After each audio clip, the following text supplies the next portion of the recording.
Hello there, and welcome to Dream Sensei. Tonight, we venture into the vast oceans of the Grand Line to explore the story of a boy who dared to dream the impossible. A young man whose very name has become synonymous with freedom, adventure, and the unbreakable spirit of those who refuse to surrender their dreams. His laughter echoes across the seas. His determination shakes the foundations of the world itself. And his journey, still unfolding after more than 2 decades, continues to captivate millions around the globe. This is the story of Monkey D. Luffy, the boy in the straw hat who set out to become king of the pirates.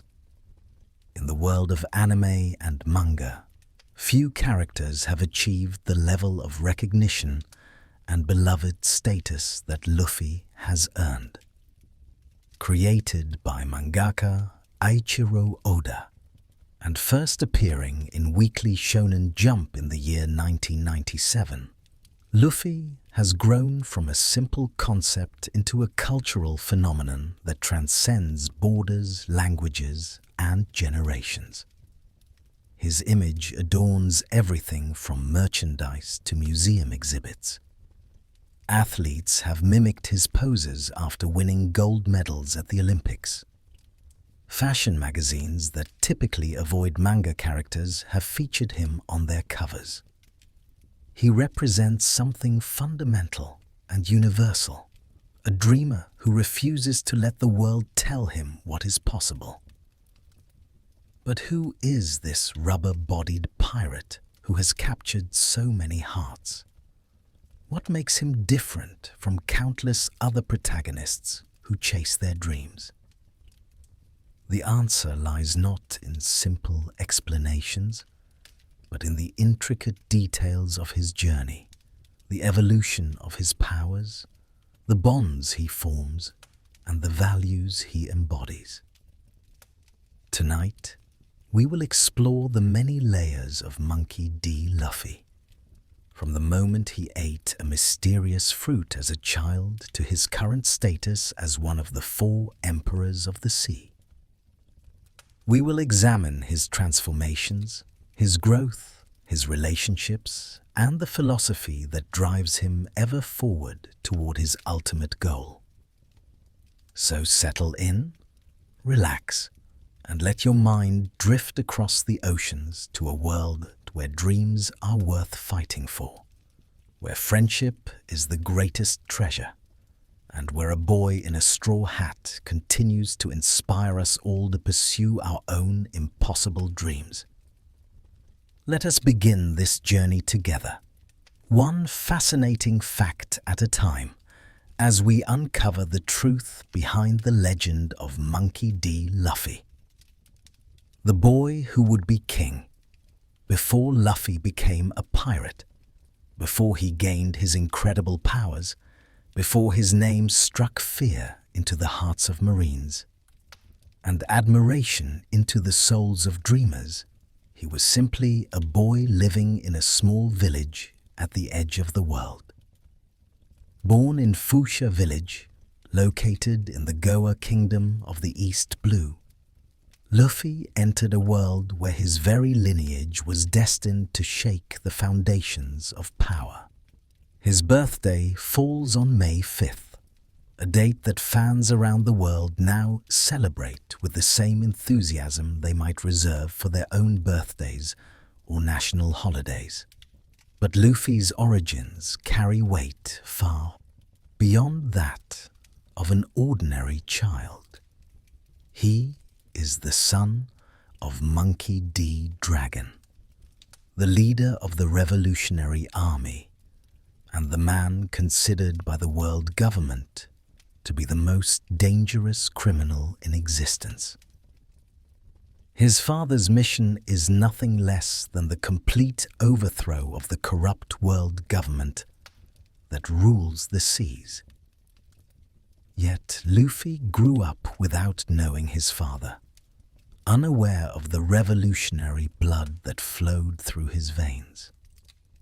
His grandfather, Monkey D. Garp, a legendary Marine vice admiral who had once cornered the previous pirate king himself, took responsibility for raising the boy. Garp's methods of child-rearing were, to put it mildly, unconventional. In his determination to forge his grandson into a strong Marine who could uphold justice, Garp subjected young Luffy to training that most would consider outright dangerous.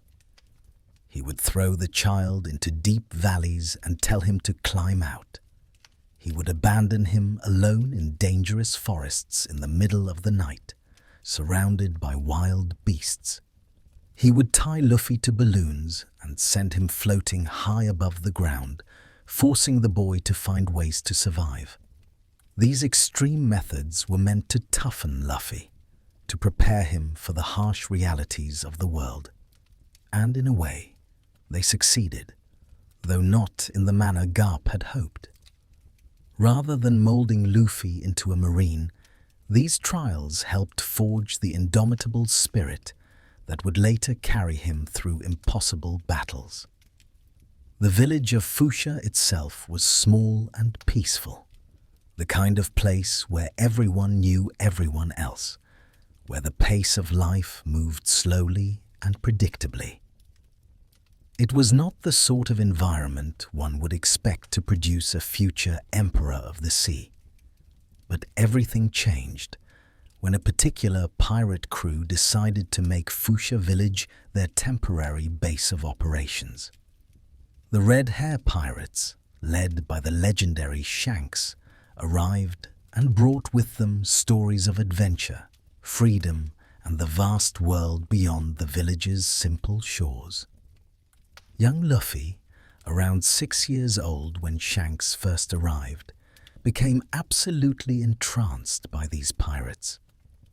He would spend every possible moment with them, listening to their tales, watching them celebrate life with music and laughter, absorbing their philosophy of freedom and adventure. Shanks himself, despite being one of the most powerful pirates in the world, treated the young boy with genuine kindness and respect. He saw something in Luffy, perhaps recognizing a kindred spirit, someone who possessed that rare quality that separates those who merely exist from those who truly live. Desperate to prove himself worthy of joining Shanks' crew, Luffy committed an act that would seem shocking even by pirate standards. After the Red Hair Pirates had been stationed in Fuchsia Village for nearly a year, Luffy took a knife and stabbed himself beneath his left eye, creating a scar that would remain with him for life. This self-inflicted wound was meant to demonstrate his toughness, his readiness for the pirate life. He wanted to show Shanks that despite being a child, he could endure pain and hardship. But Shanks, rather than being impressed, was concerned. He explained to Luffy that being a pirate required more than just tolerance for pain. It required dreams, determination, and the courage to protect what matters most. The defining moment of Luffy's childhood came one fateful day in a tavern.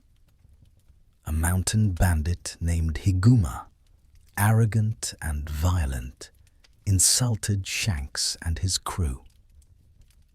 The Red Hair Pirates laughed off the insults, showing the kind of restraint that comes from true confidence. But when Higuma turned his attention to Luffy, when the bandit kidnapped the boy and took him out to sea, the situation became deadly serious. A massive sea king, one of the colossal sea monsters that inhabit the world's oceans, emerged from the depths and attacked. It devoured Higuma in a single bite, and then turned its attention to the helpless child floundering in the water. In that moment, Shanks arrived. The pirate captain dove into the sea and saved Luffy, but the cost was terrible. The Sea King bit off Shanks' left arm, permanently maiming one of the world's strongest pirates. Luffy was devastated, overwhelmed by guilt that his idol had sacrificed so much to save him. But Shanks smiled and told the crying boy that it was just an arm, a small price to pay to save a friend's life. He told Luffy that he had bet his arm on the new era, on the future that young dreamers like Luffy would create. Before Shanks departed Fuchsia Village to return to his life of adventure, he made Luffy a promise.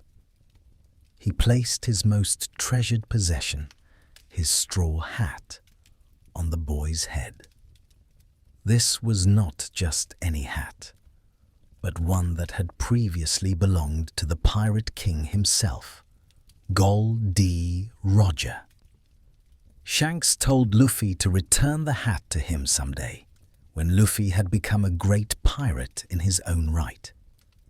That straw hat became more than an accessory. It became a symbol of Luffy's promise, his dream, and his connection to the legacy of the greatest pirates who had ever lived. From that day forward, Monkey D. Luffy was no longer just a boy from a small village. He was someone with a dream that would not be denied, no matter the cost. The mysterious power of rubber. The most iconic aspect of Luffy's character is undoubtedly his bizarre and seemingly impossible ability to stretch his body like rubber. His limbs can extend tremendous distances. His body can inflate like a balloon. He can bounce attacks off himself as if he were made of elastic material. For years, fans believed they understood the source of these powers. Luffy had eaten a Paramecia-type devil fruit called the Gomu Gomu no Mi, also known as the Gum Gum fruit. These mysterious fruits, scattered throughout the world, grant incredible powers to those who consume them, though at the cost of rendering the user unable to swim, a devastating weakness in a world dominated by oceans. The story of how Luffy obtained this fruit is both humorous and tragic. The Red Hair Pirates had recently acquired the Gomu Gomu no Mi, keeping it in a small chest aboard their ship while stationed at Fuchsia Village. They had stolen it from a world government vessel, though at the time they may not have known the true significance of what they possessed. One day, while the pirates were gathered in a tavern, young Luffy was present, hungry and restless as children often are. He spotted what he thought was a dessert, a strange violet fruit with characteristic swirling patterns covering its surface. Without a second thought, without asking permission, the boy simply grabbed the fruit and ate it. The red hair. Pirates were horrified. They immediately tried to get Luffy to spit it out, to somehow undo what had been done, but it was too late. Devil fruits permanently transform the body of anyone who eats them. Luffy had become a rubber human, his entire physical form permanently altered at a molecular level. To demonstrate his new condition, Shanks grabbed Luffy's cheek and stretched it to an absurd length. The boy was shocked, then devastated.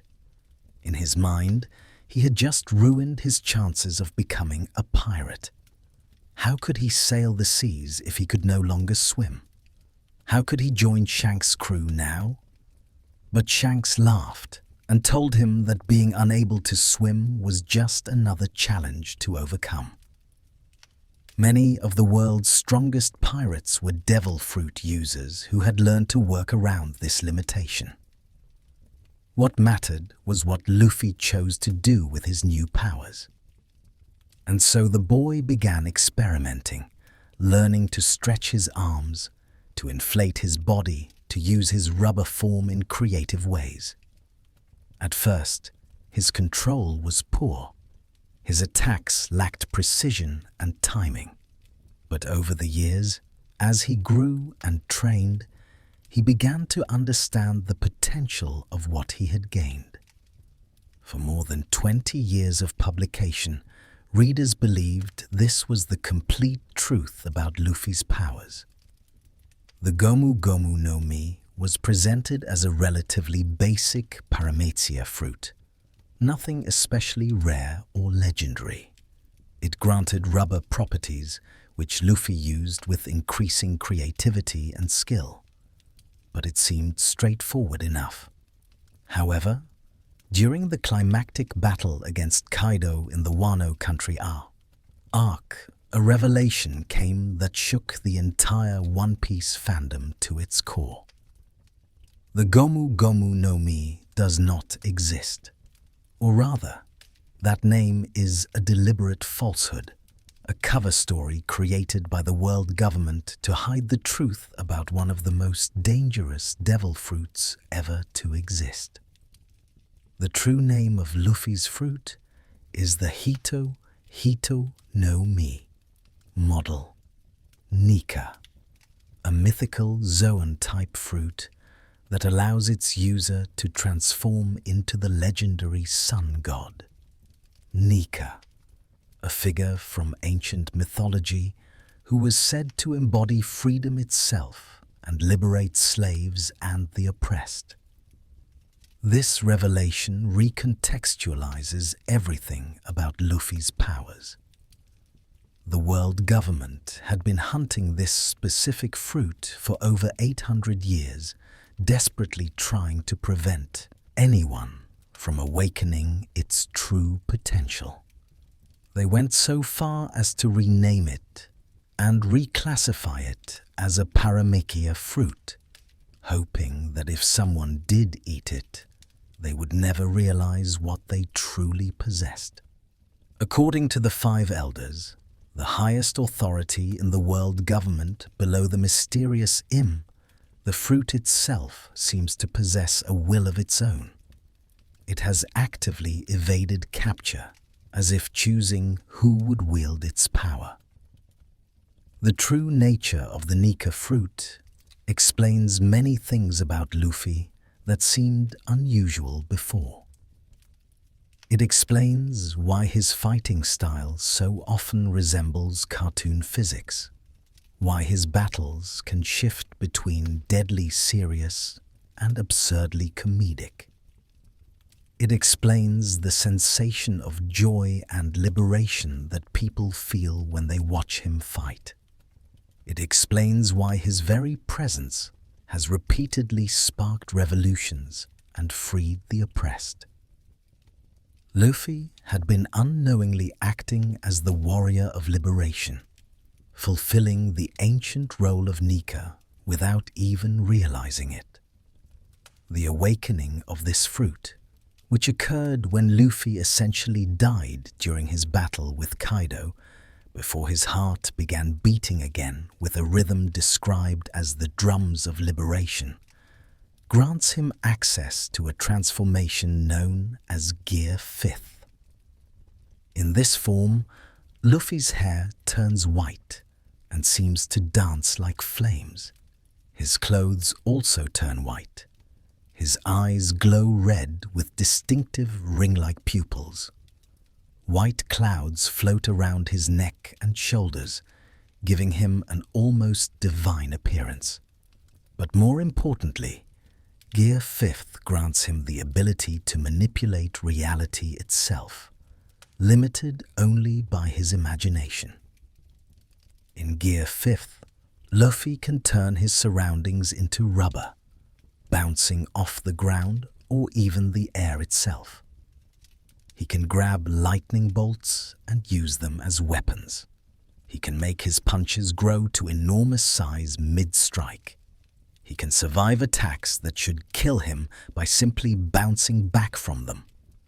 He can even temporarily turn his opponents into rubber, as he did when he grabbed Kaido's massive dragon form, bounced him around like a jump rope, and ultimately delivered a punch so powerful it sent the Emperor crashing through the island itself.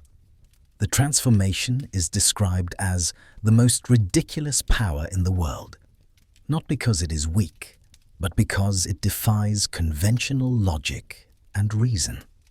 Gear 5th turns every battle into something resembling an old cartoon from the early days of animation, complete with impossible physics, exaggerated reactions, and visual gags that seem utterly out of place in serious combat.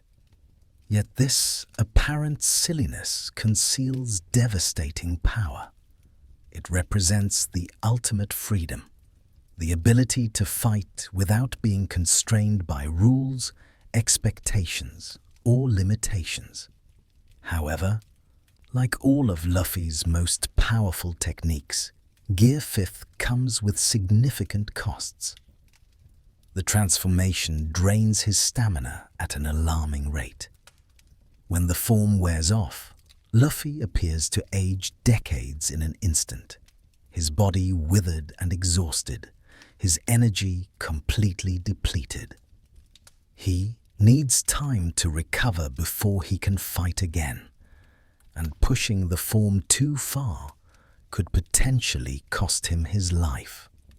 It is the definition of a double-edged sword, granting godlike power while demanding a terrible price. The revelation about the Nika fruit has sparked countless discussions and debates among fans. Some celebrate it as a brilliant twist that was foreshadowed throughout the series. Others worry that it makes Luffy too special, too chosen, undermining the theme of an ordinary boy achieving extraordinary things through determination alone. But perhaps the truth lies somewhere in between. Yes, Luffy possesses an incredible fruit with legendary significance. But it was Luffy's character, his choices, his determination, and his values that awakened the fruit's true power. The fruit may have chosen him, but he earned the right to wield its strength. Evolution of the gears. One of the most fascinating aspects of Luffy's journey has been watching him evolve and develop new techniques to overcome increasingly powerful opponents. Unlike many shonen protagonists who simply get stronger in a linear fashion, Luffy's power growth is marked by distinct transformations he calls gears, each representing a new understanding of how to use his rubber body, and each with its own strengths, weaknesses, and applications. The first major transformation came during the Enies Lobby arc, when Luffy faced CP9, an elite group of world government assassins. These opponents were beyond anything he had faced before. They possessed a technique called Rokushiki, 6 superhuman fighting abilities that made them extraordinarily dangerous. In particular, their Soru technique allowed them to move at speeds that Luffy simply could not match with his normal abilities. He needed something more, something faster, something that would let him fight on their level. Gear 2nd was born from Luffy's unique physiology. He realized that because his blood vessels were made of rubber, they could withstand pressure that would rupture normal arteries. By accelerating his blood flow throughout his entire body or to specific limbs, he could dramatically increase the oxygen and nutrients reaching his muscles, effectively creating a biological turbocharge. When activated, Steam rises from his body as his temperature increases. His skin takes on a faint pink tint. Most importantly, his speed and power multiply several times over.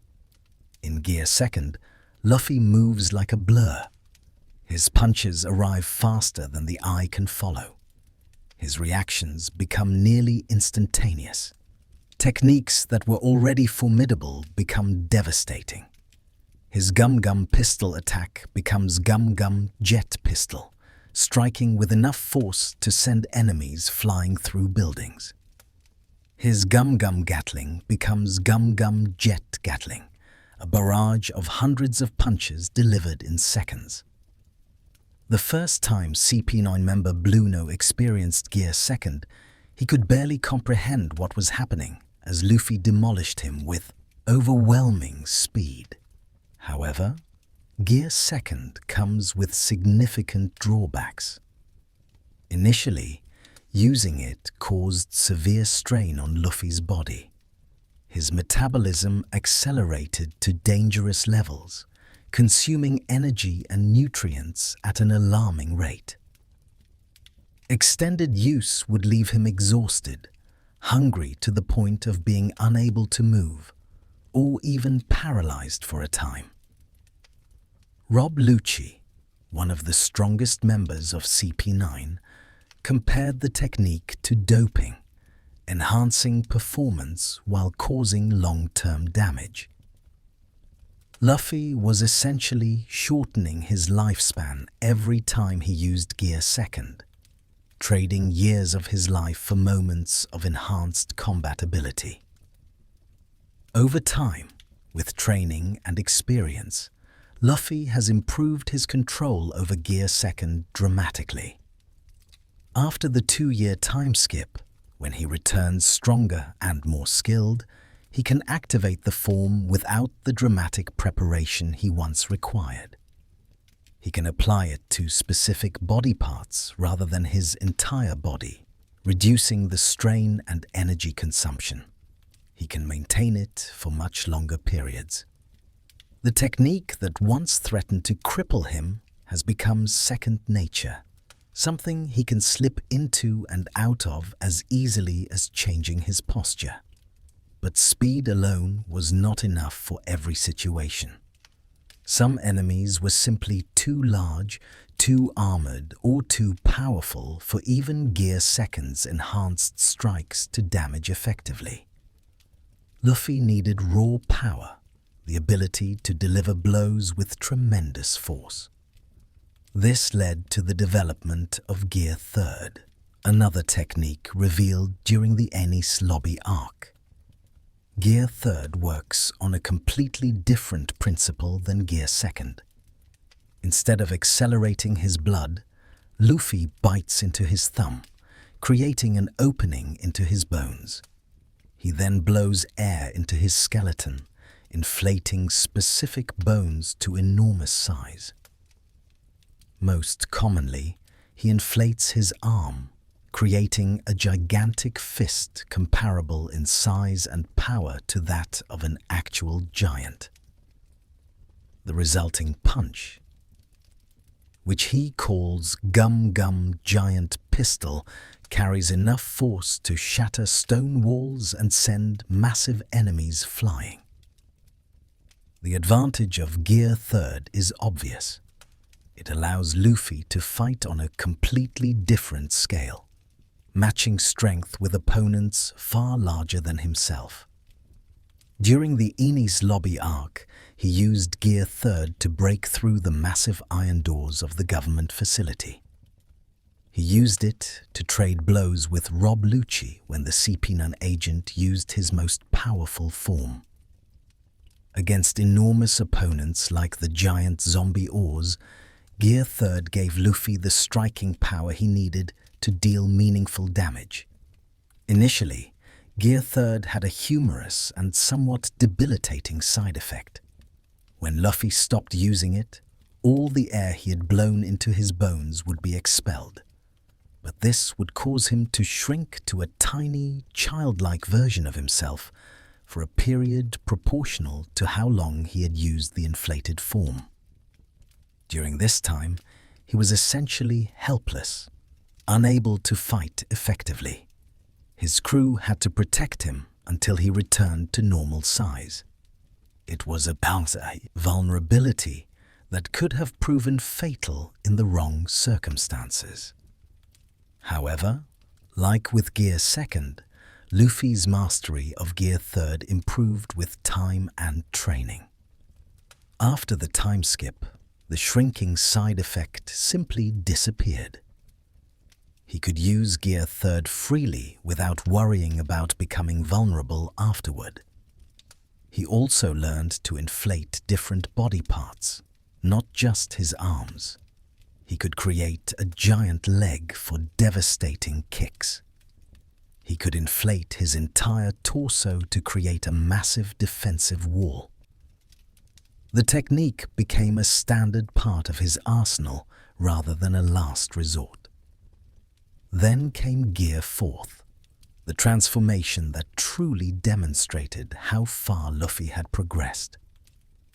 Developed during his 2 years of training on the island of Rusukaina under the guidance of Silver's Rayleigh, Gear 4th combines the principles of both previous gears with the addition of Haki, a spiritual energy that we will explore in depth later. This combination creates something entirely new and devastatingly powerful. To activate Gear 4th, Luffy bites into his arm and blows air into his muscles rather than his bones. This inflates his upper body significantly, particularly his torso and limbs. But then he coats these inflated muscles with armament Haki, the type of Haki that hardens the body and enhances offense and defense. The Haki appears as a black coating with a pattern that resembles tribal tattoos, though its color can vary. The combination of inflated muscles and hardened Haki creates something like a spring, allowing Luffy to compress and release his limbs with explosive force. What makes Gear 4th truly fascinating is that it has multiple distinct forms, each tailored for different combat situations. The first and most commonly used form is Boundman, sometimes called Bounceman. In this form, Luffy's upper body inflates significantly, making him much larger and rounder. His arms and legs are coated with Haki, and his torso becomes spherical like a ball. This shape forces him to constantly bounce, unable to stand still, but it also gives him incredible mobility. He can bounce off the air itself, creating the effect of flight. Boundman focuses on balanced offense and defense with an emphasis on overwhelming power. Luffy's punches in this form compress like springs before releasing with tremendous force. His technique, called Gum Gum Kong Gun, is powerful enough to send opponents flying through multiple walls. His Gum Gum King Kong Gun can grow to enormous size while maintaining the explosive force of the compression. Perhaps most interesting is the Python technique, where Luffy can change the direction of his punches mid-flight, making them snake through the air to hit enemies who try to dodge. The second form is Tankman, which was only seen once during Luffy's fight against Charlotte Cracker. This variation occurred when Luffy had overeaten, consuming an enormous amount of Cracker's biscuit soldiers over several hours with Nami's help, filling his stomach to an uncomfortable and bloated state. When he activated Gear 4th in this stuffed condition, the result was Tankman. Full version, also called the stuffed version or Manpuku version in Japanese. This form inflates his entire body, particularly his torso, into a nearly spherical shape. The base form of Tankman, What it looks like without being stuffed full of food has never been shown, leaving fans to wonder what capabilities it might have under normal circumstances. Tankman prioritizes defense above all else when in its full version. Luffy's massive, inflated body becomes incredibly durable, capable of absorbing attacks that would normally cause significant damage. Where Cracker had previously been able to cut into Luffy's arm during Boundman with his haki-coated sword, his attempt to pierce Tankman's stomach completely failed. Not only did the attack not penetrate, but Cracker was actually absorbed into Luffy's body and then launched out with tremendous force in a technique called Cannonball. This counterattack sent Cracker flying through the seducing woods, destroying tree homies along the way until he crashed into the Whole Cake Chateau in Sweet City, where he was found unconscious by his siblings. However, the cost of Tankman's defensive power is mobility. In its stuffed state, Luffy can barely move, making it useful only in very specific situations where he needs to endure powerful attacks and has an opportunity for a devastating counter. The third form, Snake Man, was developed specifically to counter opponents with advanced observation haki who could predict his moves. Revealed during Luffy's battle against Charlotte Katakuri, one of Big Mom's top commanders, Snake Man represents a different approach to Gear 4th. Rather than inflating his entire upper body, Luffy concentrates the inflation and haki primarily on his arms and legs. This makes him more streamlined and significantly faster than Boundman. In Snake Man, Luffy's attacks move like serpents, accelerating continuously as they extend and changing direction unpredictably. The form includes techniques like Gum Gum Jet Culverin, where his fist shoots forward and can change direction multiple times while constantly accelerating, making it nearly impossible to predict or dodge even for masters of observation haki. Another technique, Gum Gum Black Mamba, launches a devastating barrage of such attacks from multiple angles simultaneously. Snake Man sacrifices some of the raw power of Boundman in exchange for superior speed and unpredictability. All forms of Gear 4th share the same significant weakness. They have a strict time limit. Luffy can only maintain Gear 4th for a limited duration before the form collapses, and he returns to normal. More critically, when Gear 4th ends, Luffy temporarily loses his ability to use haki entirely. For 10 minutes after Gear 4th deactivates, he cannot access the spiritual energy that is often crucial for fighting powerful opponents. During this time, he is extremely vulnerable, forced to rely on his allies to protect him until his haki recovers. Initially, using Gear 4th also caused severe exhaustion. The first time Luffy used it against Doflamingo in Dressrosa, the form's end left him so drained that he collapsed and could barely move. He needed others to carry him and guard him while he recovered. Even brief uses of the form consumed enormous amounts of stamina. But as with his other techniques, repeated use and training have improved his mastery. Luffy can now maintain Gear 4th longer, switch between its variations, and recover more quickly when it ends.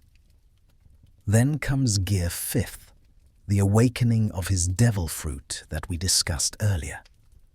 If Gear 4th seemed like the pinnacle of what Luffy could achieve, Gear 5th demolishes that ceiling entirely. It is not simply an extension of his previous techniques, but represents a fundamental transformation into something that transcends normal combat abilities. The form grants him a freedom of action and creativity that makes even the most impossible things possible. In Gear 5th, physics becomes negotiable. Luffy can stretch infinitely in any direction. He can make his body enormous or compress it tiny. He can turn the ground beneath his feet into rubber to absorb attacks or create massive springs. He can grab lightning from the sky and use it as a weapon. He can make his fist the size of an island.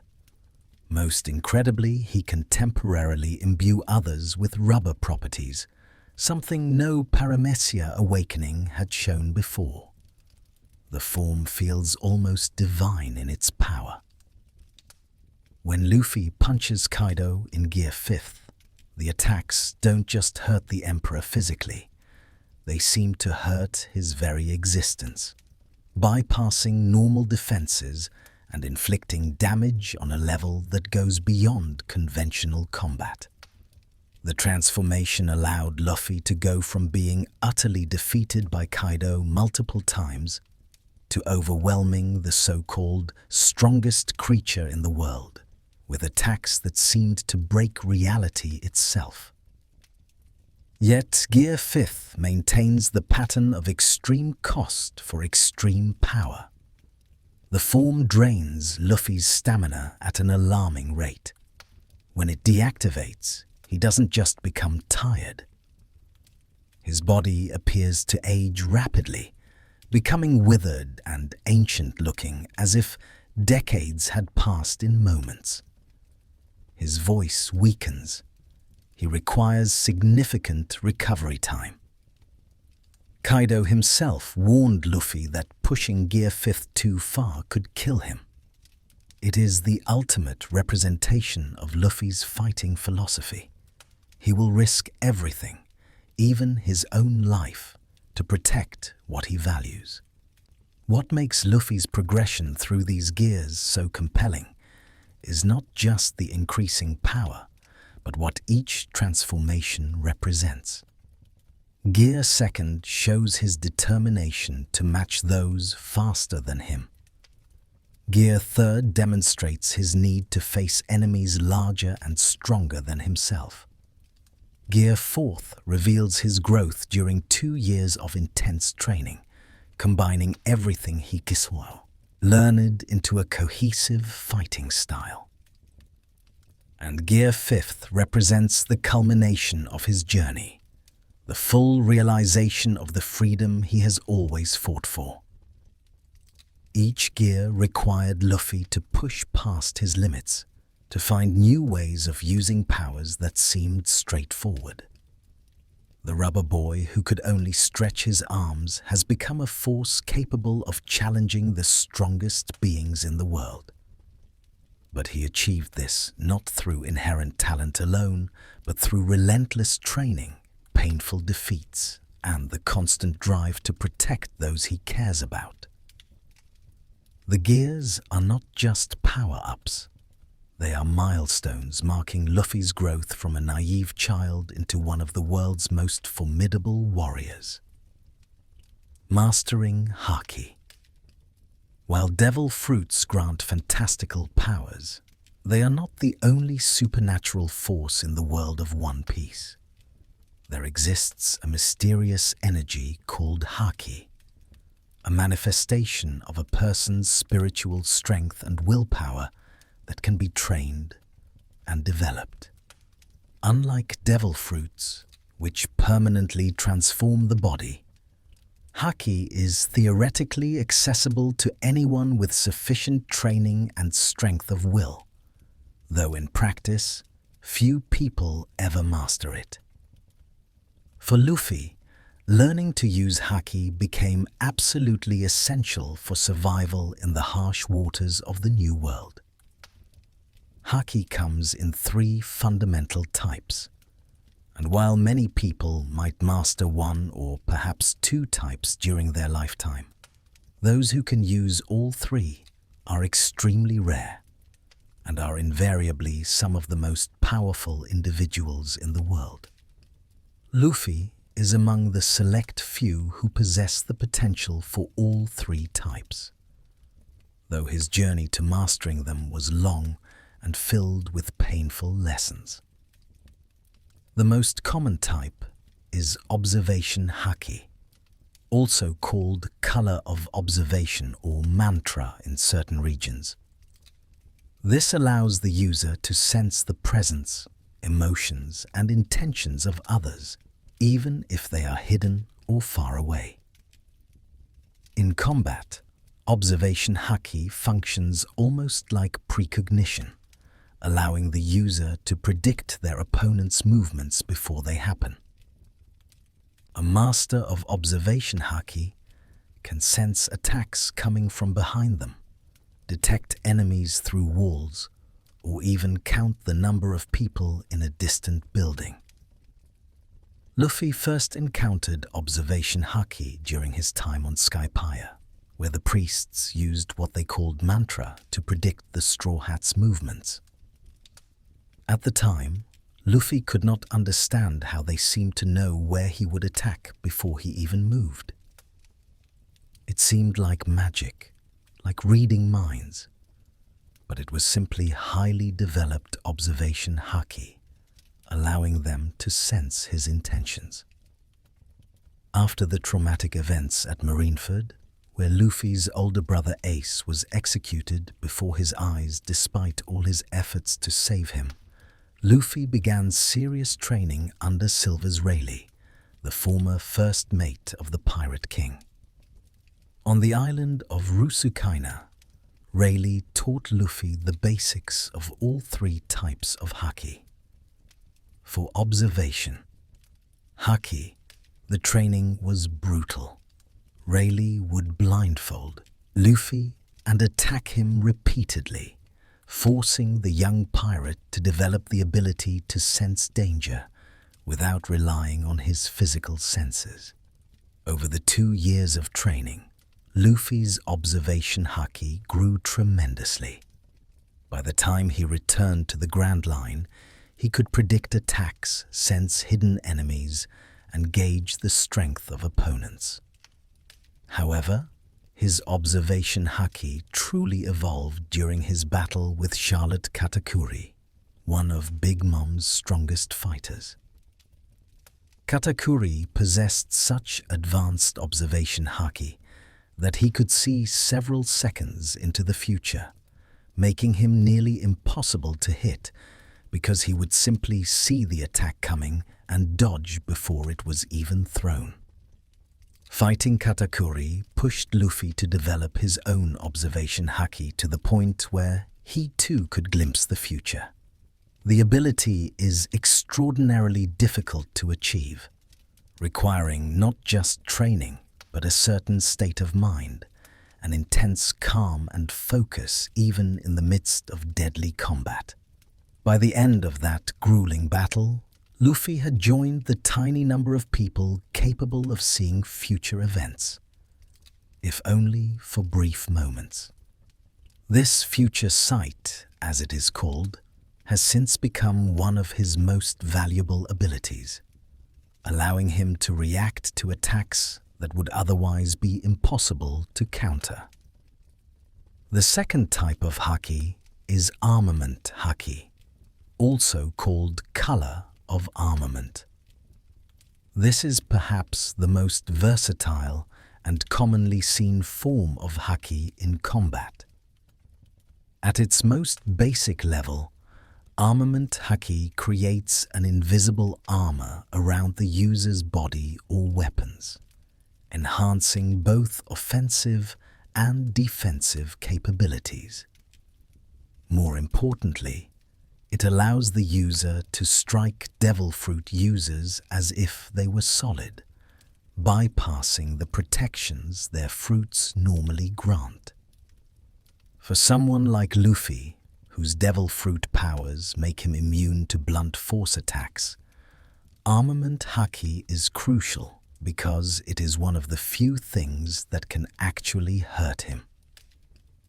When an enemy coats their fists with haki, they can punch Luffy and cause real damage rather than having him simply bounce back unharmed. Conversely, when Luffy coats his own attacks with haki, he can damage opponents who would normally be untouchable, such as Logia-type devil fruit users whose bodies are made of intangible elements like fire, smoke, or light. The visual representation of armament haki in its most common form is a black coating that covers the skin or weapon, looking almost like metal. When Luffy uses armament haki, parts of his body turn black with a slight sheen, and his attacks carry significantly more power. His hardened rubber fists become devastating weapons capable of breaking through defenses that would normally repel him. But armament haki has more advanced applications beyond simple hardening. During his imprisonment in Udon in the Wano Country arc, Luffy learned about two advanced techniques from an elderly samurai named Hyogoro. The first is called emission, sometimes called Ryuo in Wano. This technique projects haki outward from the body without requiring direct physical contact. Instead of simply hardening his fist and then punching someone, Luffy can release a burst of haki that flows through or around the target, damaging them from within or at a distance. This allows him to bypass external defenses and strike at the internal structure of whatever he hits. Emission was crucial for Luffy's growth because it taught him to let his haki flow rather than simply coating his body with it.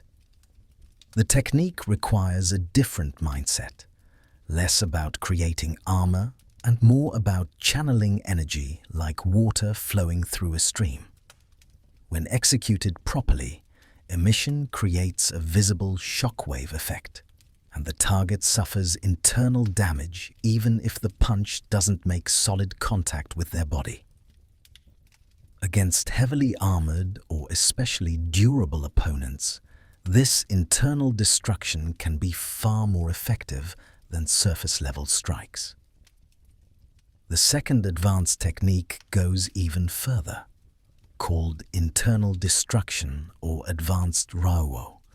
This method allows haki to flow into a target and destroy it from the inside out. Rather than projecting haki externally or coating the surface, the user channels haki directly into whatever they touch, causing internal ruptures and damage that completely ignore external defenses. When Luffy used this technique against Kaido, his punches would strike the Emperor and cause injury to his insides, damaging him in ways that normal attacks simply could not. Learning these advanced armament techniques was not easy. It required Luffy to completely reconceptualize how he thought about haki. Initially, he kept trying to force his haki outward with pure willpower, but this approach failed repeatedly. Only when Hyogoro helped him understand that haki should flow naturally, that it should be released rather than thrust, did Luffy begin to make progress. The training was frustrating and time-consuming, but mastering these techniques was absolutely necessary for him to stand any chance against Kaido, whose incredibly tough dragon scales made him nearly invulnerable to conventional attacks. The third and rarest type of haki is Conqueror's haki, also called Color of the Supreme King or Haoshoku haki. This is fundamentally different from the other two types, because it cannot be learned or trained if you do not already possess the latent ability.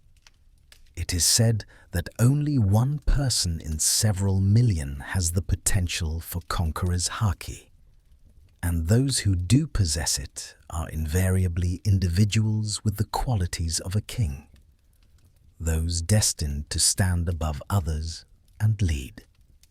Conqueror's Haki manifests as an overwhelming projection of the user's willpower. At its most basic level, it can knock unconscious anyone nearby whose will is weaker than the user's. This makes it devastatingly effective against large groups of weak opponents. A single burst of Conqueror's Haki can render hundreds or even thousands of people unconscious simultaneously, clearing a battlefield without the user having to lift a finger. However, it has no effect on those with strong wills or those who also possess Conqueror's Haki themselves. Luffy first unconsciously used Conqueror's Haki during the Marineford War. Faced with an executioner about to kill his brother Ace, Luffy's desperate desire to save him caused his latent Conqueror's Haki to burst forth, knocking out several people nearby. He had no idea what had happened, or that he possessed this rare ability. Even after that incident, he struggled to consciously control it. For a long time, his Conqueror's Haki would only emerge in moments of extreme emotion, when his will burned so intensely that it simply could not be contained. Training with Rayleigh helped Luffy learn to activate Conqueror's Haki intentionally, rather than only in moments of crisis. However, for years, knocking out weak-willed opponents seemed to be all that Conqueror's Haki was good for. Against truly powerful opponents, who had strong wills of their own, it appeared to be essentially useless in combat. This changed dramatically when Luffy witnessed something incredible during his fight with Kaido. The revelation came when Luffy realized that Conqueror's Haki could be infused into physical attacks, a technique so advanced that only the very strongest individuals in the world could use it. When Conqueror's Haki is woven into strikes, it dramatically amplifies their power, creating attacks that can damage even the most durable opponents.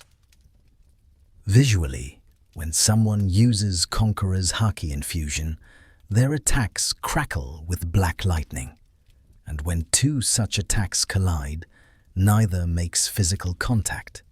Instead, they clash through their Haki, creating shockwaves that can split the very sky. Learning this technique represented another monumental leap in Luffy's strength. Suddenly, his attacks carried far more destructive force. His Gum Gum Kong gun, already powerful when coated with armament Haki, became exponentially more devastating when infused with Conqueror's Haki as well. The combination of his Devil Fruit powers, armament Haki, and Conqueror's Haki creates attacks that can match or exceed those of the world's most legendary warriors. One of the most iconic moments demonstrating the power of advanced Conqueror's Haki came when Luffy and Kaido's attacks collided. The shockwave from their clash was so powerful that it literally split the clouds above Onigashima, creating a clear circular gap in the sky that persisted for an extended time. This phenomenon, where two users of advanced Conqueror's Haki clash and split the heavens, is seen as a mark of the absolute strongest individuals. Before Luffy achieved this level, the only people shown doing it were emperors and legends like Goldie Roger and Edward Newgate. What makes Luffy's mastery of Haki so impressive is not just that he can use all three types, but how quickly he progressed in each. When he first entered the new world, his haki was rudimentary at best. He could use basic armament and observation, but neither was particularly refined. His conqueror's haki was almost entirely unconscious. But through intense battles, defeats, and training, he rapidly developed all three to advanced levels that most people never achieve, even after decades of training. His battle with Charlotte Katakuri pushed his observation haki to the level of future sight. His training in Udon prison taught him advanced armament techniques. His fight with Kaido forced him to learn Conqueror's haki infusion. Each advancement came through necessity, through facing opponents so powerful that he had no choice but to evolve or die. This pattern of growth through adversity is central to who Luffy is as a character. He does not seek power for its own sake, but develops it in response to challenges and to protect those he cares about. Moreover, Luffy's haki grows stronger when he is defending his friends or his ideals. There is something about his pure, uncomplicated determination that seems to amplify his spiritual strength. When he fights solely for himself, he is formidable. But when he fights for others, when he carries the hopes and dreams of his crew and allies, his haki reaches levels that surprise even those who have known him for years. It is as if his willpower feeds on his convictions, growing more powerful the more he has to lose. The combination of all three types of haki with his devil fruit powers and his various gears creates a fighting style that is uniquely Luffy's own. He can see attacks coming with observation haki, defend and strike with devastating force using armament haki, and overwhelm opponents with the sheer force of his will through Conqueror's haki. When he combines all of these with Gear 4th or Gear 5th, he becomes a force capable of standing against anyone, even the emperors who have ruled the seas for decades. Yet despite all this power, Luffy never became arrogant or drunk on his own strength. He still approaches fights with the same straightforward mentality he has always had. He still makes mistakes, still gets hit, still struggles. His haki is not infallible. His future sight can be disrupted if he loses focus. His armament can be overpowered by those with even stronger haki. His conqueror's haki does nothing against those with equally strong wills. He remains fundamentally human, someone who can be hurt, exhausted, and defeated. This vulnerability makes his victories all the more meaningful, and his power all the more earned. Luffy's bounty evolution. In the world of One Piece, a pirate's bounty serves multiple purposes. Most obviously, it represents the amount of money the world government will pay for that person's capture or death. But beyond the monetary value, bounties function as a measuring stick for a pirate's threat level, their strength, and the degree to which they have disrupted the established order. For Monkey D. Luffy, whose very existence challenges the world government's authority, his bounty has risen at a pace that shocked the entire world. Luffy's first bounty was issued after he defeated Arlong, a fisherman pirate who had terrorized the East Blue for years. along with other prominent East Blue pirates like Buggy the Clown and Don Krieg. The Marines could no longer ignore this rubber boy who had defeated multiple pirate crews and freed several islands. They placed a bounty of 30 million berries on his head. While this might sound substantial, in the context of the Grand Line and the powerful pirates who inhabit it, 30 million was considered quite low. However, for a first bounty, especially for someone from the East Blue, which was known as the weakest of the four blues, it was practically unheard of. The significance of this first bounty lay not in its amount, but in what it represented.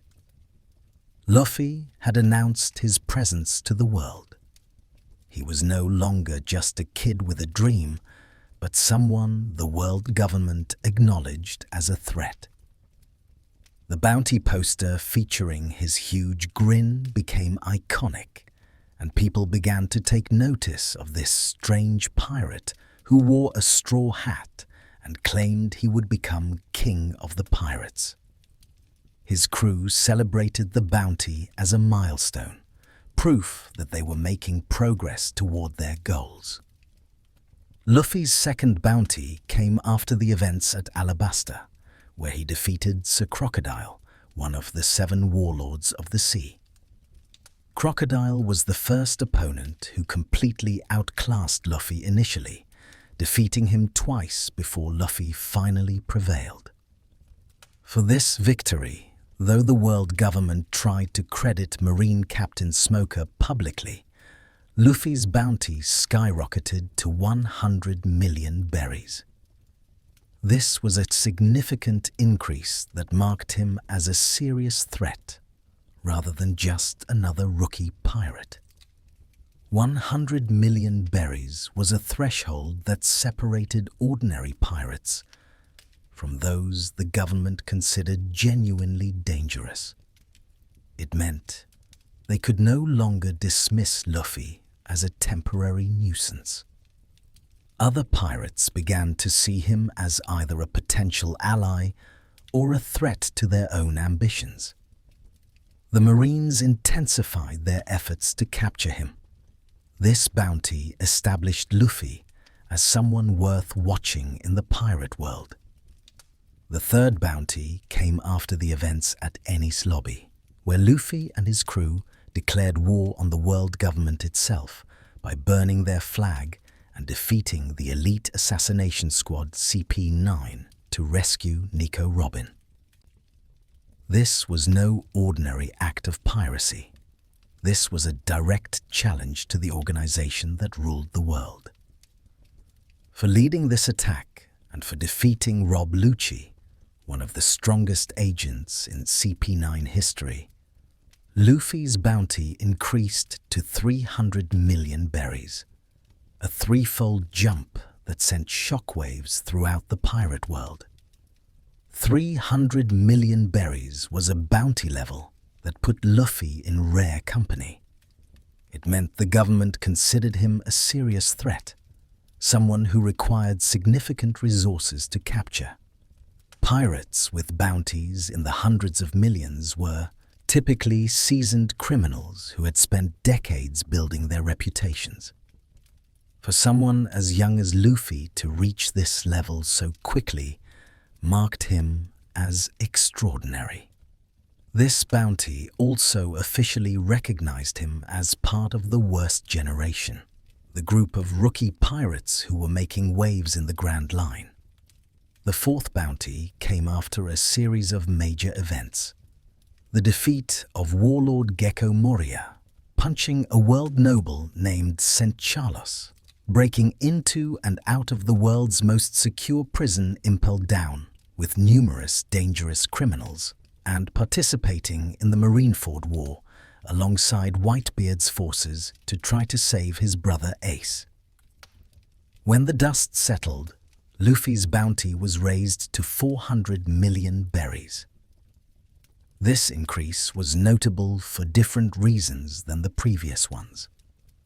Luffy had not technically defeated anyone particularly powerful during these events, compared to his other bounty increases.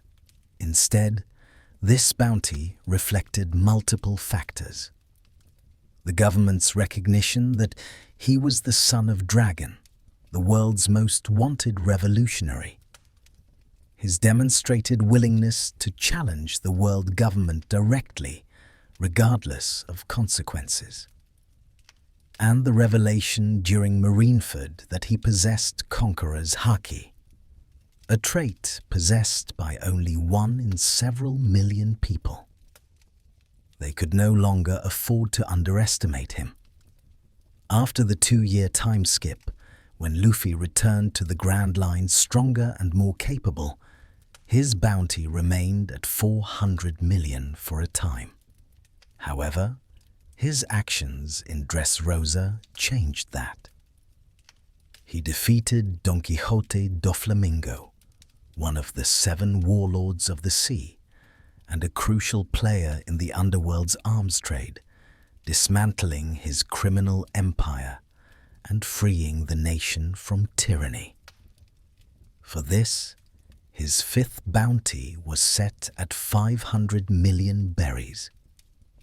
The defeat of Doflamingo had far-reaching consequences beyond the immediate liberation of Dressrosa.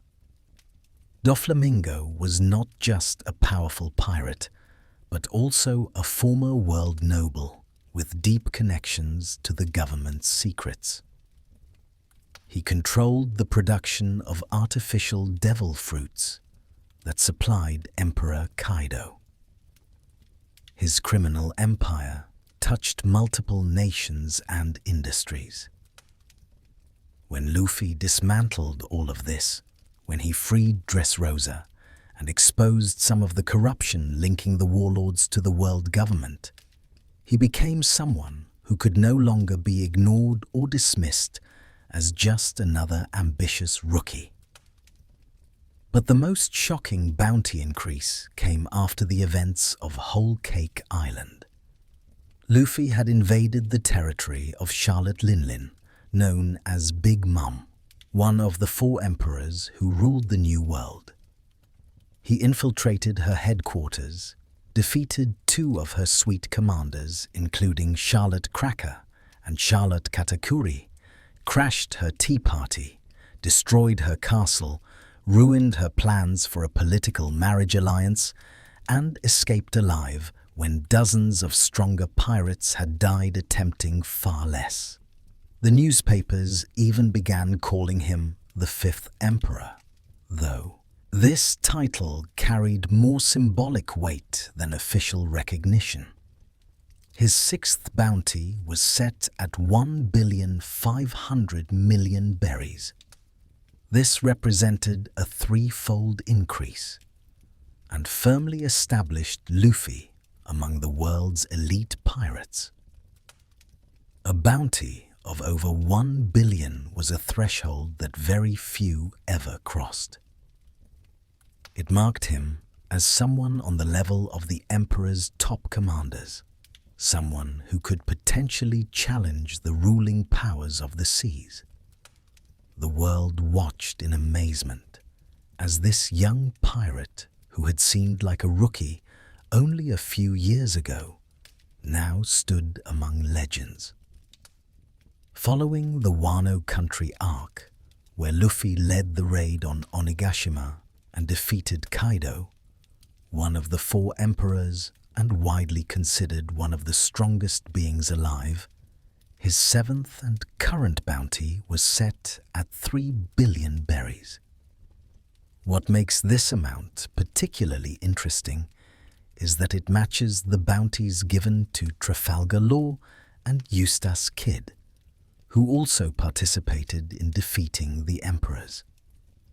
Some fans have speculated whether this equal bounty was intentional on the government's part, perhaps to avoid drawing too much attention to Luffy's awakening of the Nika fruit, though this remains speculation rather than confirmed fact. Regardless of theories about why the amount was set where it was, 3 billion berries places Luffy among the 4 emperors themselves. He has achieved a status that seemed impossible when he first set out from his tiny village in the East Blue. His bounty poster now shows him in Gear 5th form, grinning that same carefree smile. But the amount beneath it tells a story of someone who has shaken the world to its foundations. What makes Luffy's bounty progression so remarkable is not just the amounts, but the speed at which they increased. Most pirates spent their entire lives trying to reach even 100 million. Luffy went from 0 to 3 billion in just a few years of active piracy. This rapid ascent reflects not just his growing power, but his pattern of challenging the world's strongest forces at every turn. He does not avoid confrontation with the powerful. He seeks them out, not for glory or to test himself, but because they stand in the way of his goals or threaten his friends. Each bounty increase came with both recognition and danger. The higher the bounty, the more dangerous enemies it attracted. Bounty hunters, rival pirates, and marine admirals all began targeting Luffy more aggressively. His face became known across the world, making it nearly impossible to travel anonymously. The people he cared about became targets, as enemies tried to use them as leverage against him. The weight of that fame was not something Luffy desired or enjoyed. He often seemed confused or even annoyed when people focused on his bounty rather than on him as a person. Yet that bounty also became a symbol of hope for many. Oppressed people looked at that number and saw someone who had successfully defied the powers that kept them subjugated. Fellow dreamers saw proof that someone from humble origins could rise to challenge the mightiest forces in the world. His crew saw it as evidence of their captain's greatness and proof that they were making progress toward their shared dream of seeing Luffy become king of the pirates.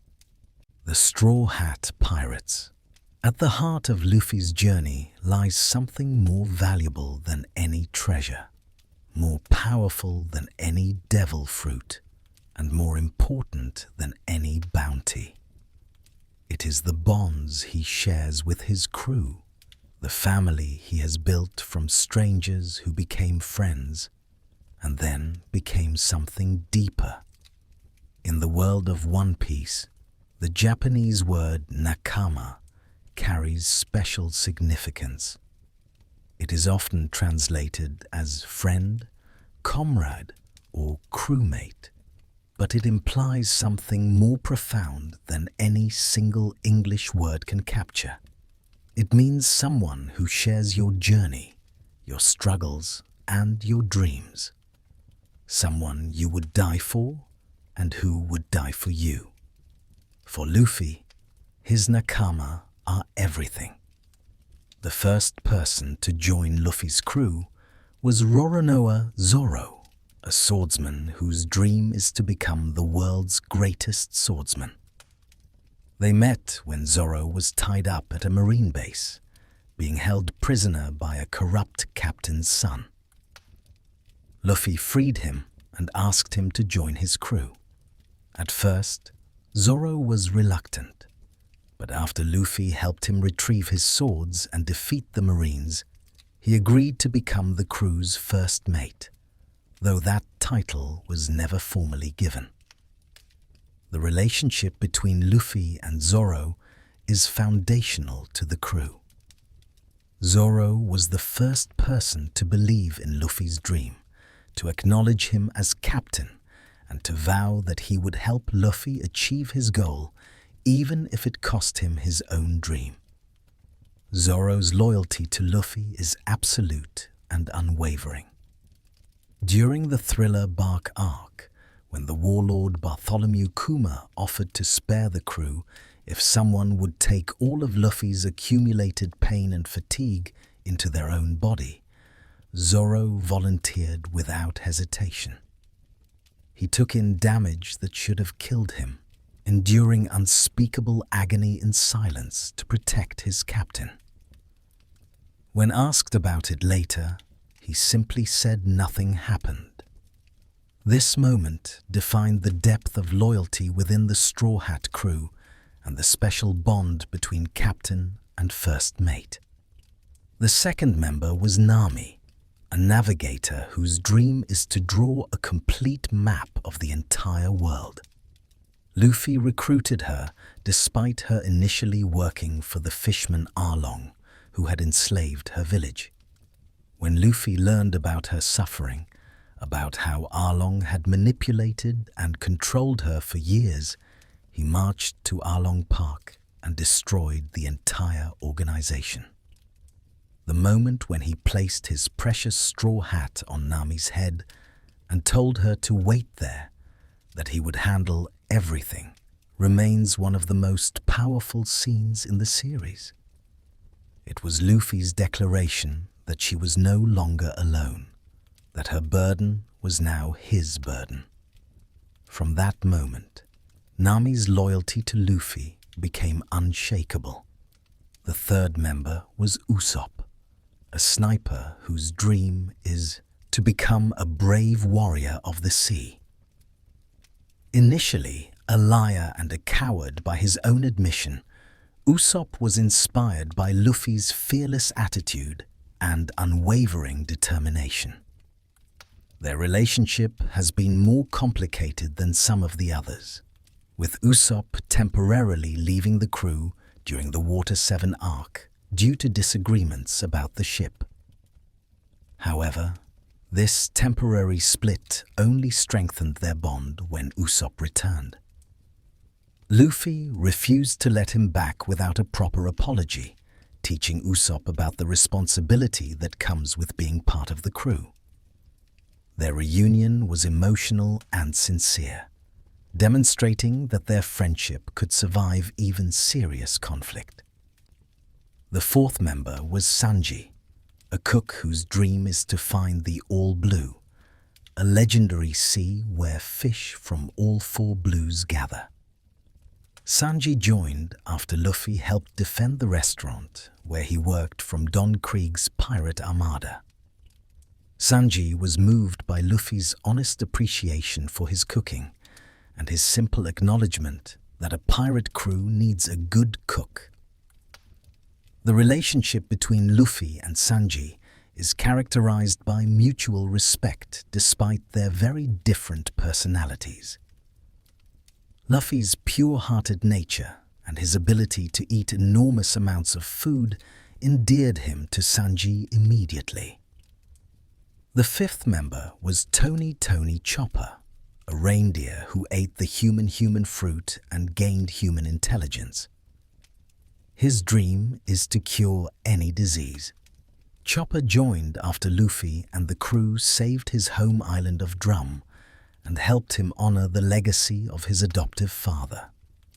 Luffy sees Chopper simply as an excellent doctor and a friend, never treating him as anything less than an equal member of the crew, despite Chopper's constant insecurity about being useful.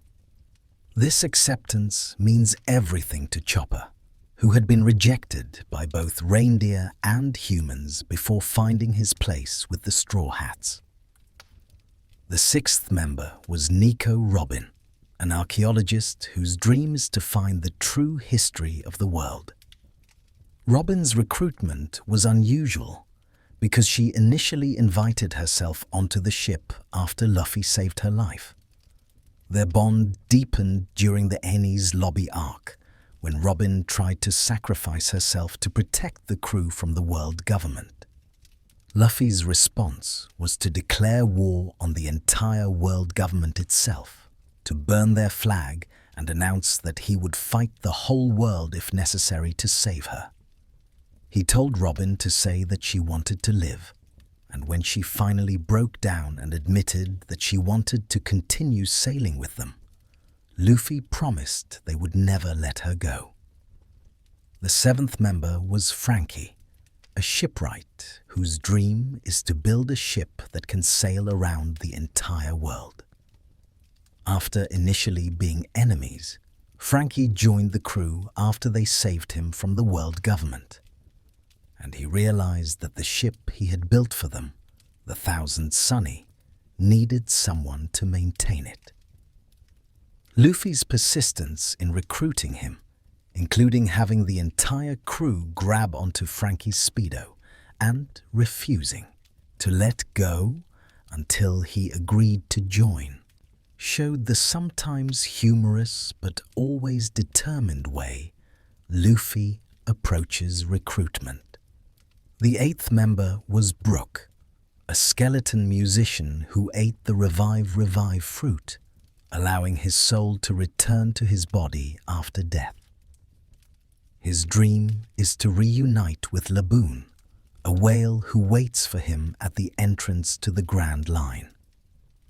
Brook joined after Luffy defeated the enemies who had stolen his shadow.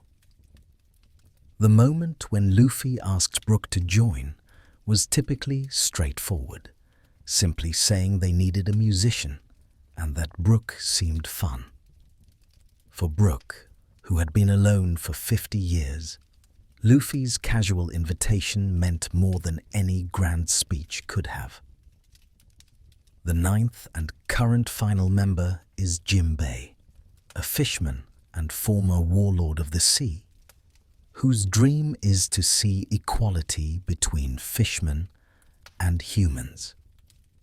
Jinbei's relationship with Luffy began during the Impel Down arc and deepened during Marineford, where Jinbei protected Luffy after Ace's death. Luffy invited him to join multiple times, but Jinbei had obligations he needed to fulfill first.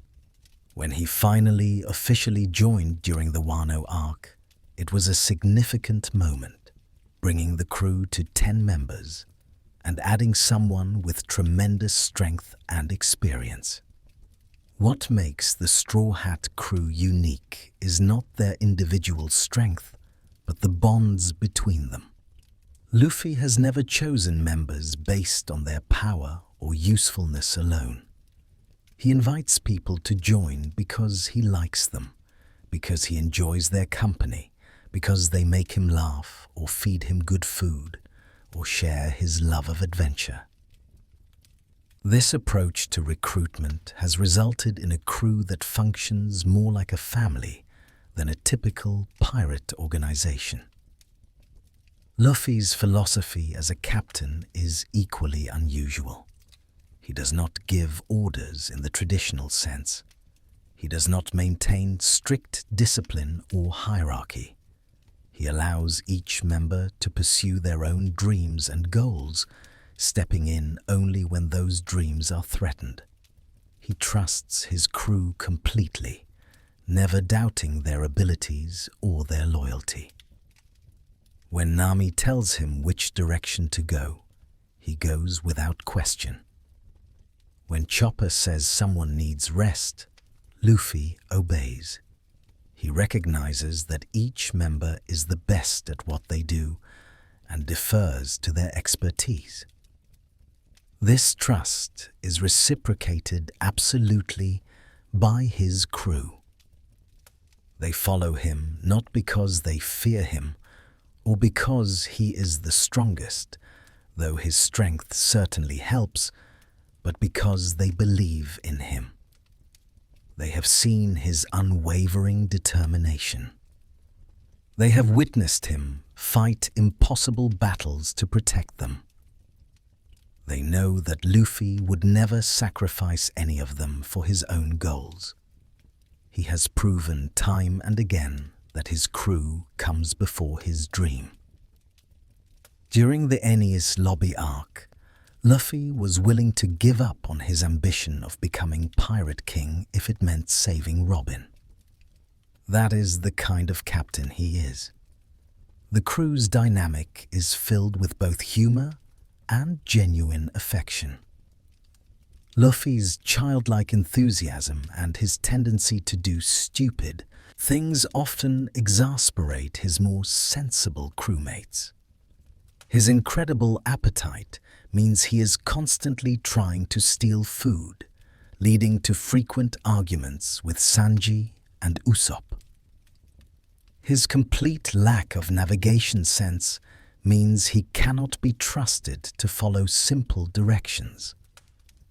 His inability to tell lies convincingly means he is terrible at any plan requiring subtlety.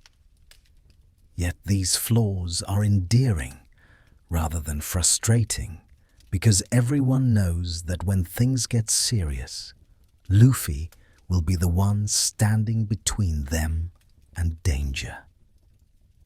Each member of the crew has had a moment where Luffy saved them, not just physically, but emotionally and spiritually. He gave them back their dreams when others had tried to crush those dreams. He told them they were wanted when the world had rejected them. He showed them that they were not alone. This pattern of salvation has created bonds so strong that nothing can break them. The crew has faced enemies who tried to divide them, temptations that promised to fulfill their individual dreams if they would only abandon Luffy, and situations where staying together seemed impossible. Every time, they chose each other. One of the most powerful demonstrations of these bonds came when the crew was separated by Bartholomew Kuma at the Sabaody archipelago. Each member was sent flying to a different island, scattered across the world. During the 2 years they spent apart, training and growing stronger, not a single one of them forgot the promise to reunite. They all returned to the exact meeting place at the exact time that had been agreed upon.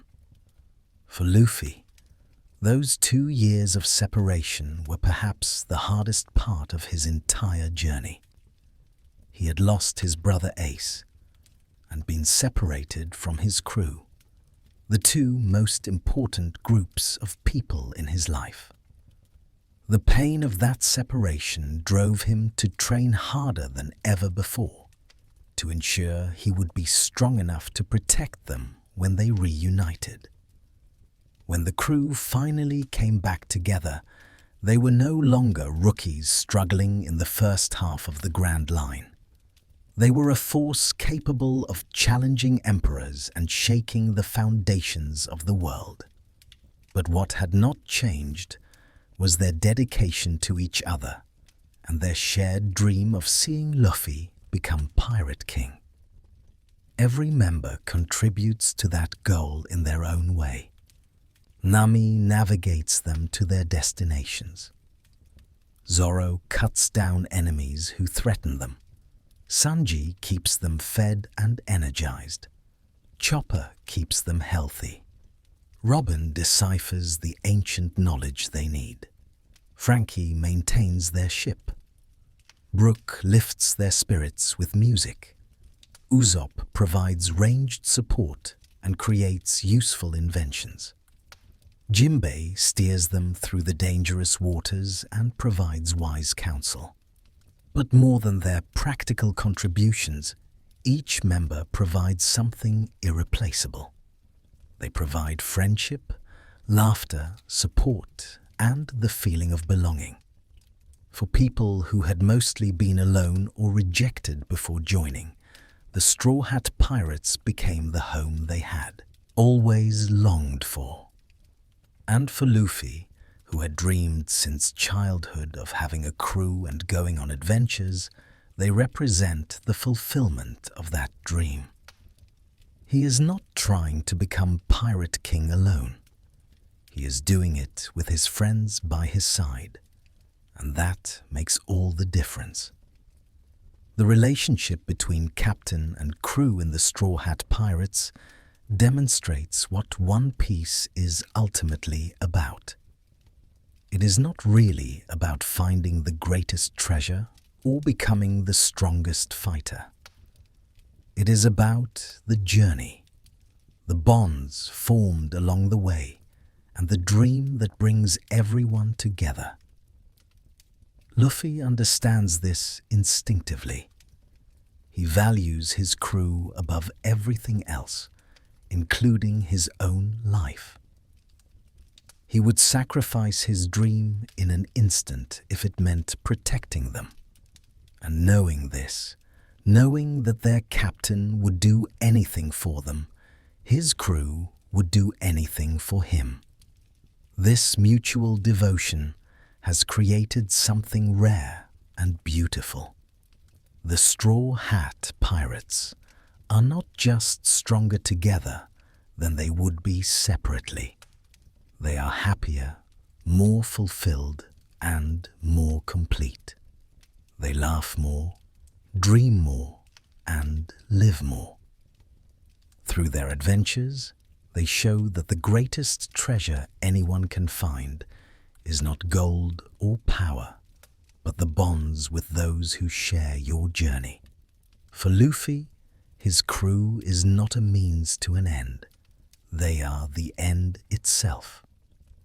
Becoming Pirate King with them is the dream. Doing it without them would be meaningless. Luffy's greatest battles. Throughout his journey, Luffy has faced countless opponents, each battle teaching him something new and pushing him to grow stronger. Some fights were relatively easy victories that demonstrated how far he had come. Others were devastating defeats that forced him to acknowledge his limitations and train harder. But a few battles stand out as truly defining moments. Fights that not only tested his strength but his character, his determination, and his very will to continue forward. These are the battles that shaped Monkey D. Luffy into one of the world's strongest pirates. One of the earliest, truly difficult battles came against Crocodile, one of the 7 warlords of the sea during the Alabasta arc. Crocodile was the first opponent who completely outclassed Luffy in every way. He possessed the sand fruit, a Logia type that made his body intangible sand, meaning Luffy's normal attacks passed right through him harmlessly. Moreover, Crocodile was experienced, intelligent, and ruthless in ways that Luffy had not encountered before. Their first fight ended with Crocodile impaling Luffy with his hook and leaving him for dead in the desert. The second fight ended with Crocodile draining all the moisture from Luffy's body, leaving him a withered husk. Both times, Luffy should have died. Both times, through determination, luck, and the help of others, he survived. The third and final battle against Crocodile was different. Luffy had figured out that water could solidify Crocodile's sand body, making him vulnerable. More importantly, Luffy fought with a desperation born from knowing that if he lost, Princess Vivi's country would be destroyed and thousands of people would die. The fight took them up through the palace as it collapsed around them. Bleeding, exhausted, his bones broken, Luffy still kept standing. His final attack, Gum Gum Storm, was delivered while he was falling through the air, punching Crocodile hundreds of times, and finally sending the warlord crashing into the bedrock beneath the palace. This victory established an important pattern for Luffy's battles. He often loses the first encounter against a truly powerful opponent. He is defeated, sometimes brutally, but he learns from that defeat, adapts his strategy, and comes back stronger. His willingness to stand up again and again, no matter how many times he is knocked down, is perhaps his greatest strength. Against Crocodile, he demonstrated that determination could overcome overwhelming power disadvantage if combined with intelligence and the will to protect others. Another crucial battle came during the Enies lobby arc against Rob Lucci, the strongest member of CP9. This fight pushed Luffy farther than he had ever been pushed before. Lucci was faster, stronger, and more skilled than anyone Luffy had fought previously. He possessed the Cat-Cat fruit model, Leopard, enhancing his already formidable physical abilities. More importantly, Lucci was a killer, someone who viewed murder as a form of justice and who would not hesitate to destroy Luffy and everyone he cared about. The battle against Lucci was the first time Luffy used Gear 2nd and Gear 3rd in a real fight.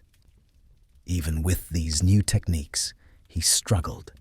Lucci adapted to his new speeds and powers, matching him blow for blow.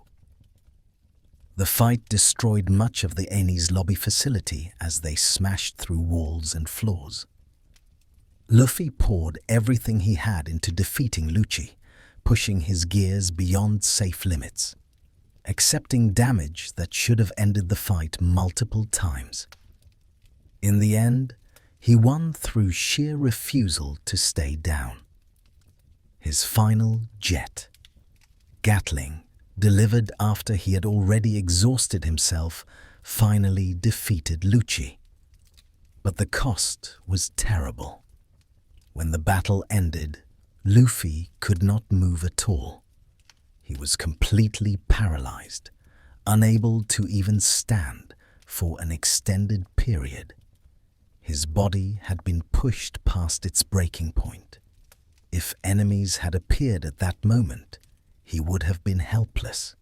This battle taught Luffy about the costs of using his gears recklessly and began the pattern of him needing recovery time after his most intense fights. It also showed that even when his body gave out, his will remained unbroken. The battle at Marineford was different from his other major fights because Luffy was not trying to defeat a single opponent. He was trying to rescue his brother Ace from execution while surrounded by the Marines' greatest forces, including 3 admirals, the Fleet Admiral, countless Vice Admirals, and the Warlords. Luffy was completely outmatched. He should not have survived even minutes in that environment. Yet he kept moving forward, kept fighting, kept trying to reach Ace even when it seemed impossible. What made Marineford significant was not Luffy's power, which was insufficient for that battlefield, but his courage and the allies he inspired. Seeing his desperate determination to save his brother, powerful pirates who could have ignored him instead chose to help him. Even Whitebeard, one of the emperors, acknowledged Luffy's spirit and protected him at crucial moments. But despite everyone's efforts, despite Luffy pushing himself beyond exhaustion, Ace was killed right in front of him. The trauma of watching his brother die to protect him left psychological scars that took years to heal. Marineford was Luffy's first truly catastrophic defeat. He failed to achieve his goal. Someone he loved died because he was not strong enough to save them. The grief and guilt almost destroyed him. In the immediate aftermath, he went into shock, his mind essentially breaking from the trauma. It took the intervention of Jinbei and then the reminder from Rayleigh of what he still had left, his crew and his dream, to bring him back from the edge of despair. This experience fundamentally changed Luffy. He realized that his strength was insufficient, that he needed to become much more powerful if he wanted to protect what he cared about. This realization led directly to his 2-year training period. After the time skip, Luffy's battles took on a different quality. He was stronger, more skilled, more capable. He defeated powerful opponents like Hawdy Jones and Caesar Clown with relative ease, demonstrating how much he had grown. But the truly defining battles of the New World began with his fight against Don Quixote Doflamingo in Dressrosa.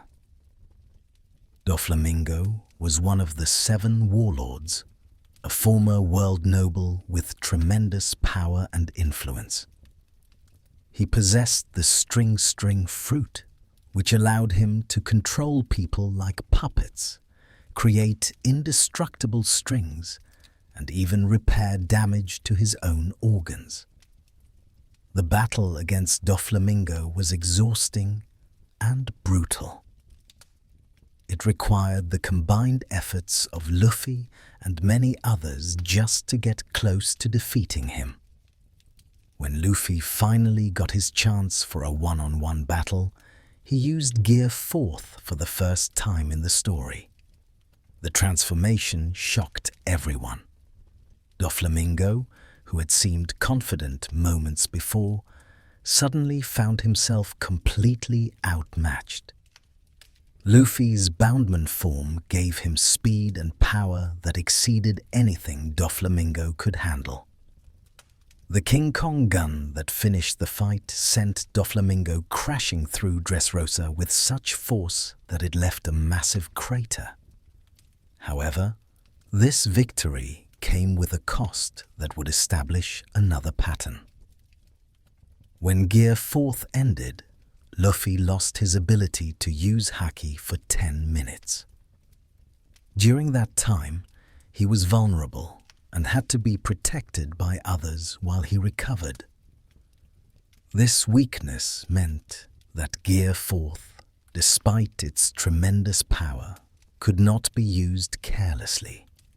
If the fight was not finished before the time limit expired, Luffy would be in serious danger. Learning to work within this constraint became crucial for his later battles. The fight against Charlotte Katakuri during the Whole Cake Island arc was perhaps the most important battle for Luffy's personal growth. Katakuri was one of the sweet commanders serving under Emperor Big Mom, and he possessed Future Sight, the advanced form of observation Haki that allowed him to see several seconds into the future. This made him nearly impossible to hit, because he would simply see Luffy's attacks coming and dodge or counter them before they even landed. Moreover, Katakuri had powers similar to Luffy's, his Mochi Mochi fruit giving him sticky mochi properties that functioned similarly to rubber, but with more versatility. The battle lasted for hours, pushing both fighters to their absolute limits. What made this fight special was that it became less about defeating an enemy and more about 2 warriors testing each other, learning from each other, and ultimately respecting each other. Katakuri initially looked down on Luffy, seeing him as inferior in every way. But as the fight progressed, and Luffy kept standing back up despite taking tremendous punishment, Katakuri's opinion changed. He began to see Luffy as a worthy opponent, someone who deserved his full respect and effort. During this battle, Luffy developed Future Sight for himself.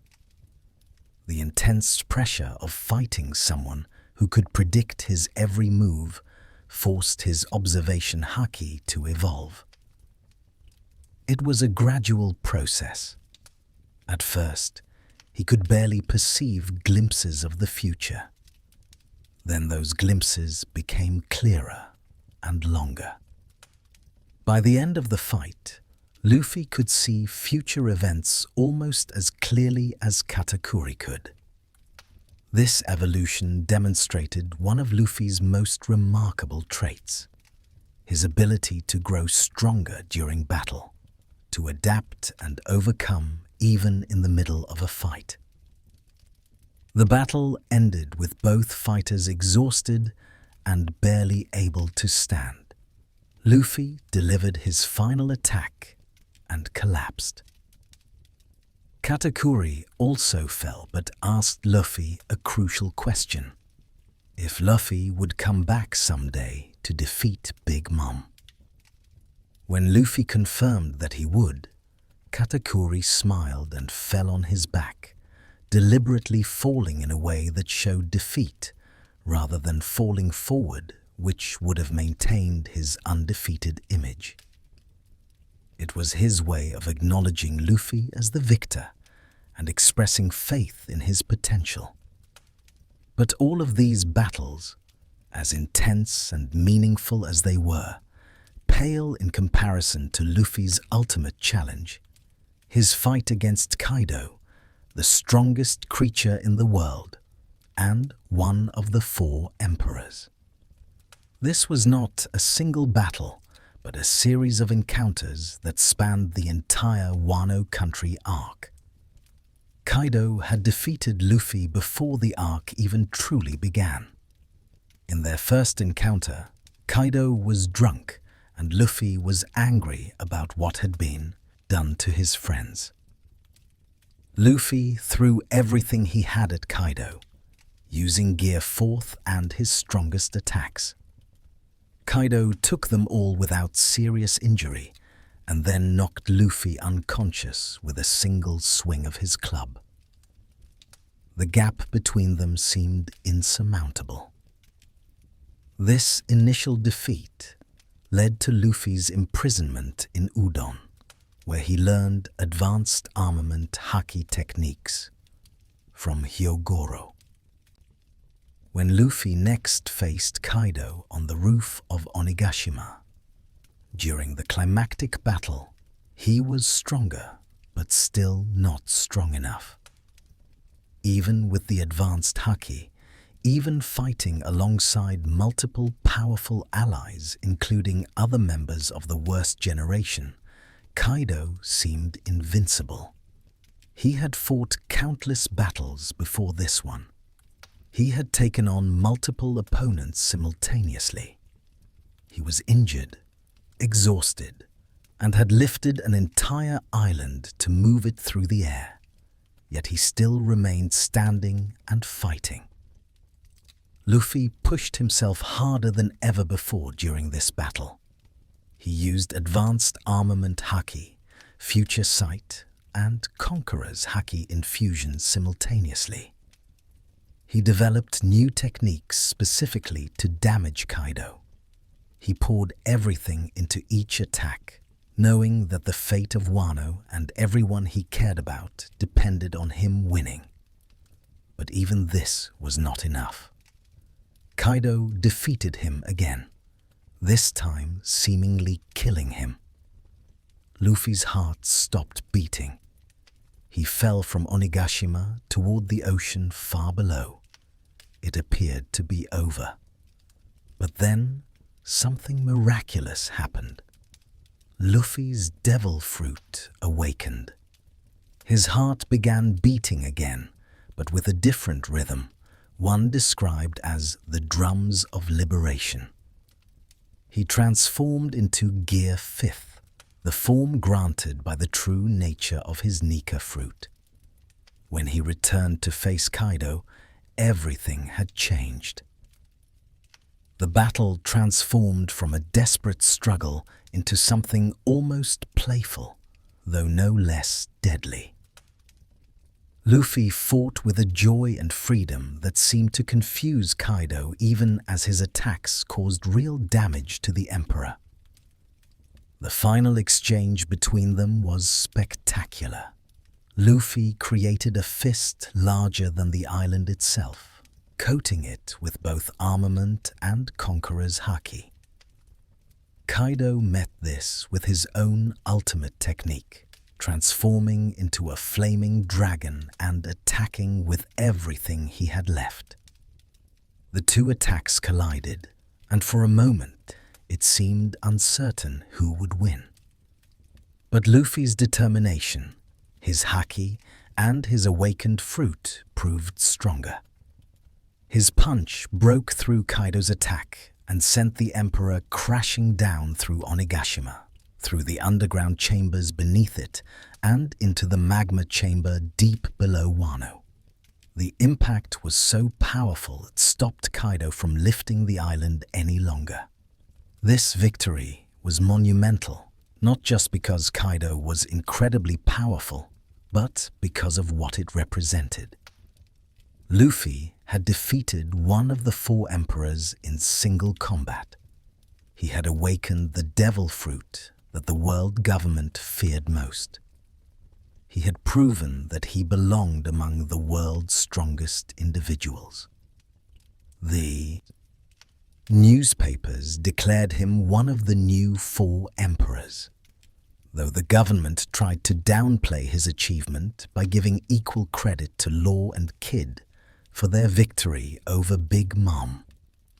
Each of these major battles taught Luffy something essential. Against Crocodile, he learned that willpower could overcome seemingly impossible odds. Against Lucci, he learned about the costs of pushing his body too far. At Marineford, he learned the pain of failure and the necessity of becoming stronger. Against Doflamingo, he learned to manage the limitations of his most powerful forms. Against Katakuri, he learned to evolve during battle and earned the respect of a superior opponent. Against Kaido, he learned to fully embrace his powers and achieved a transformation that placed him among the world's elite. But beyond the lessons and the power-ups, these battles reveal something fundamental about Luffy's character.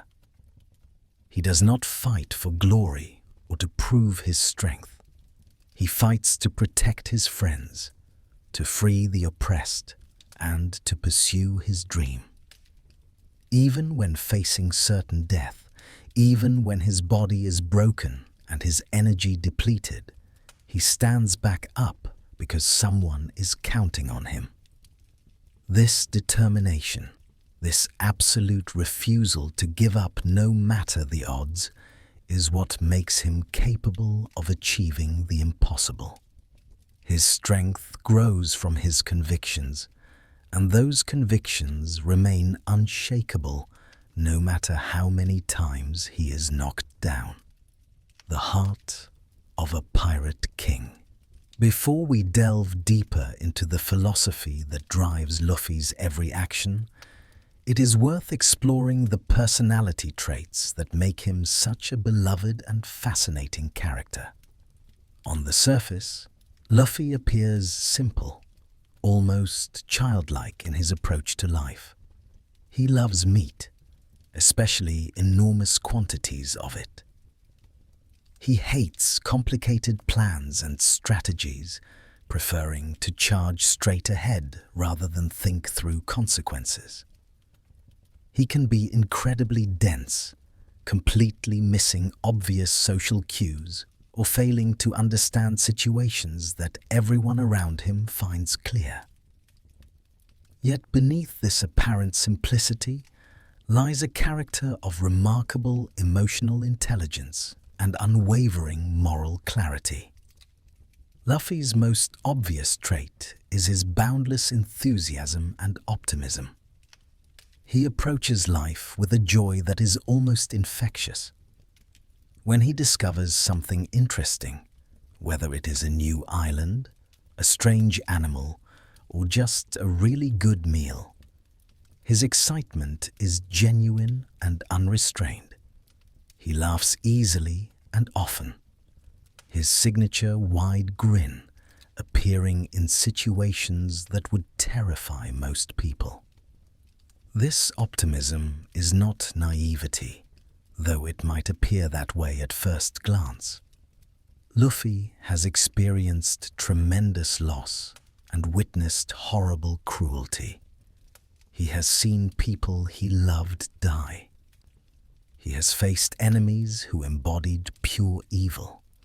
Yet he chooses to remain hopeful, to believe in the possibility of a better future, to see the potential for good in people, even when others have given up on them. This outlook extends to how he judges others.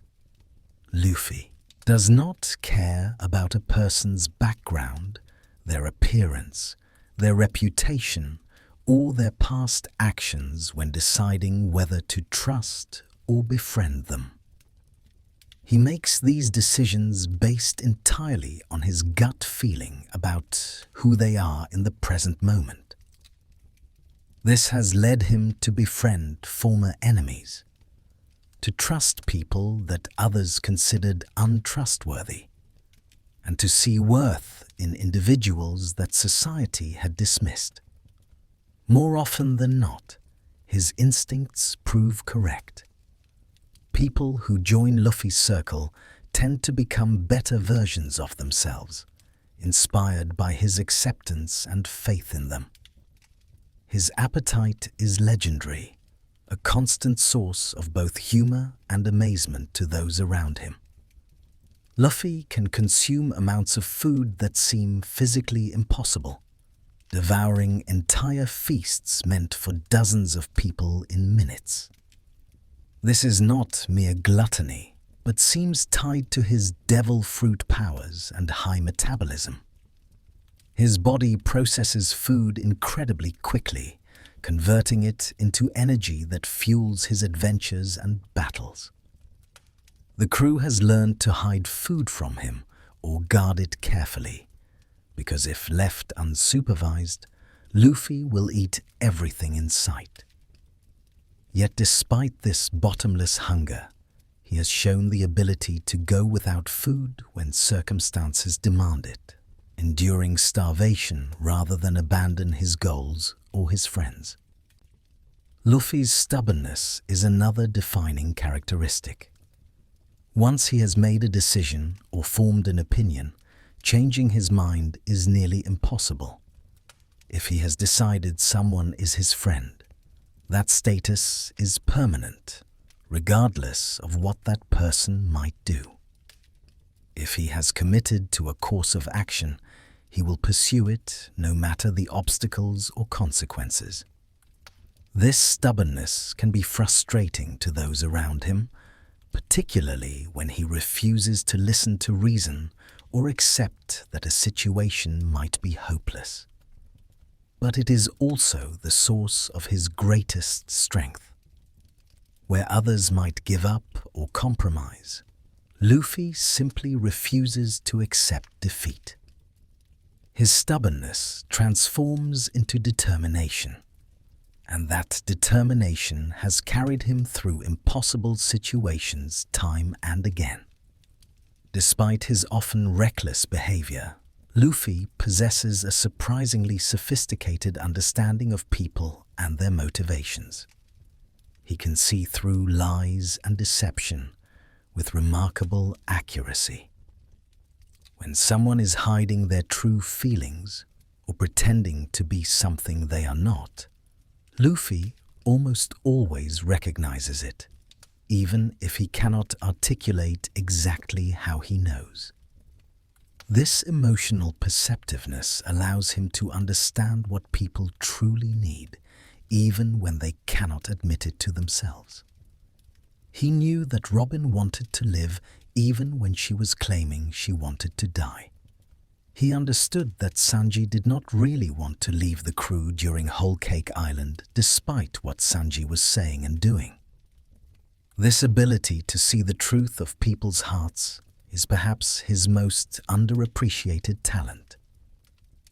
Luffy's relationship with responsibility is interesting and somewhat contradictory. In many ways, he is profoundly irresponsible. He does not plan ahead. He does not worry about consequences. He frequently does things that create enormous problems for his crew and allies. He will punch a world noble without considering the political ramifications. He will declare war on the world government because it is the right thing to do in that moment. He makes decisions based on his feelings rather than strategic considerations. Yet in the ways that truly matter, Luffy is deeply responsible. He takes responsibility for his crew absolutely and completely. Their safety, their dreams, their happiness are his burden to bear. When he makes a promise, he keeps it no matter the cost. When someone asks for his help, he provides it without expecting anything in return. His sense of humor tends toward the simple and physical. He laughs at silly things, makes childish jokes, and finds entertainment in the most basic activities.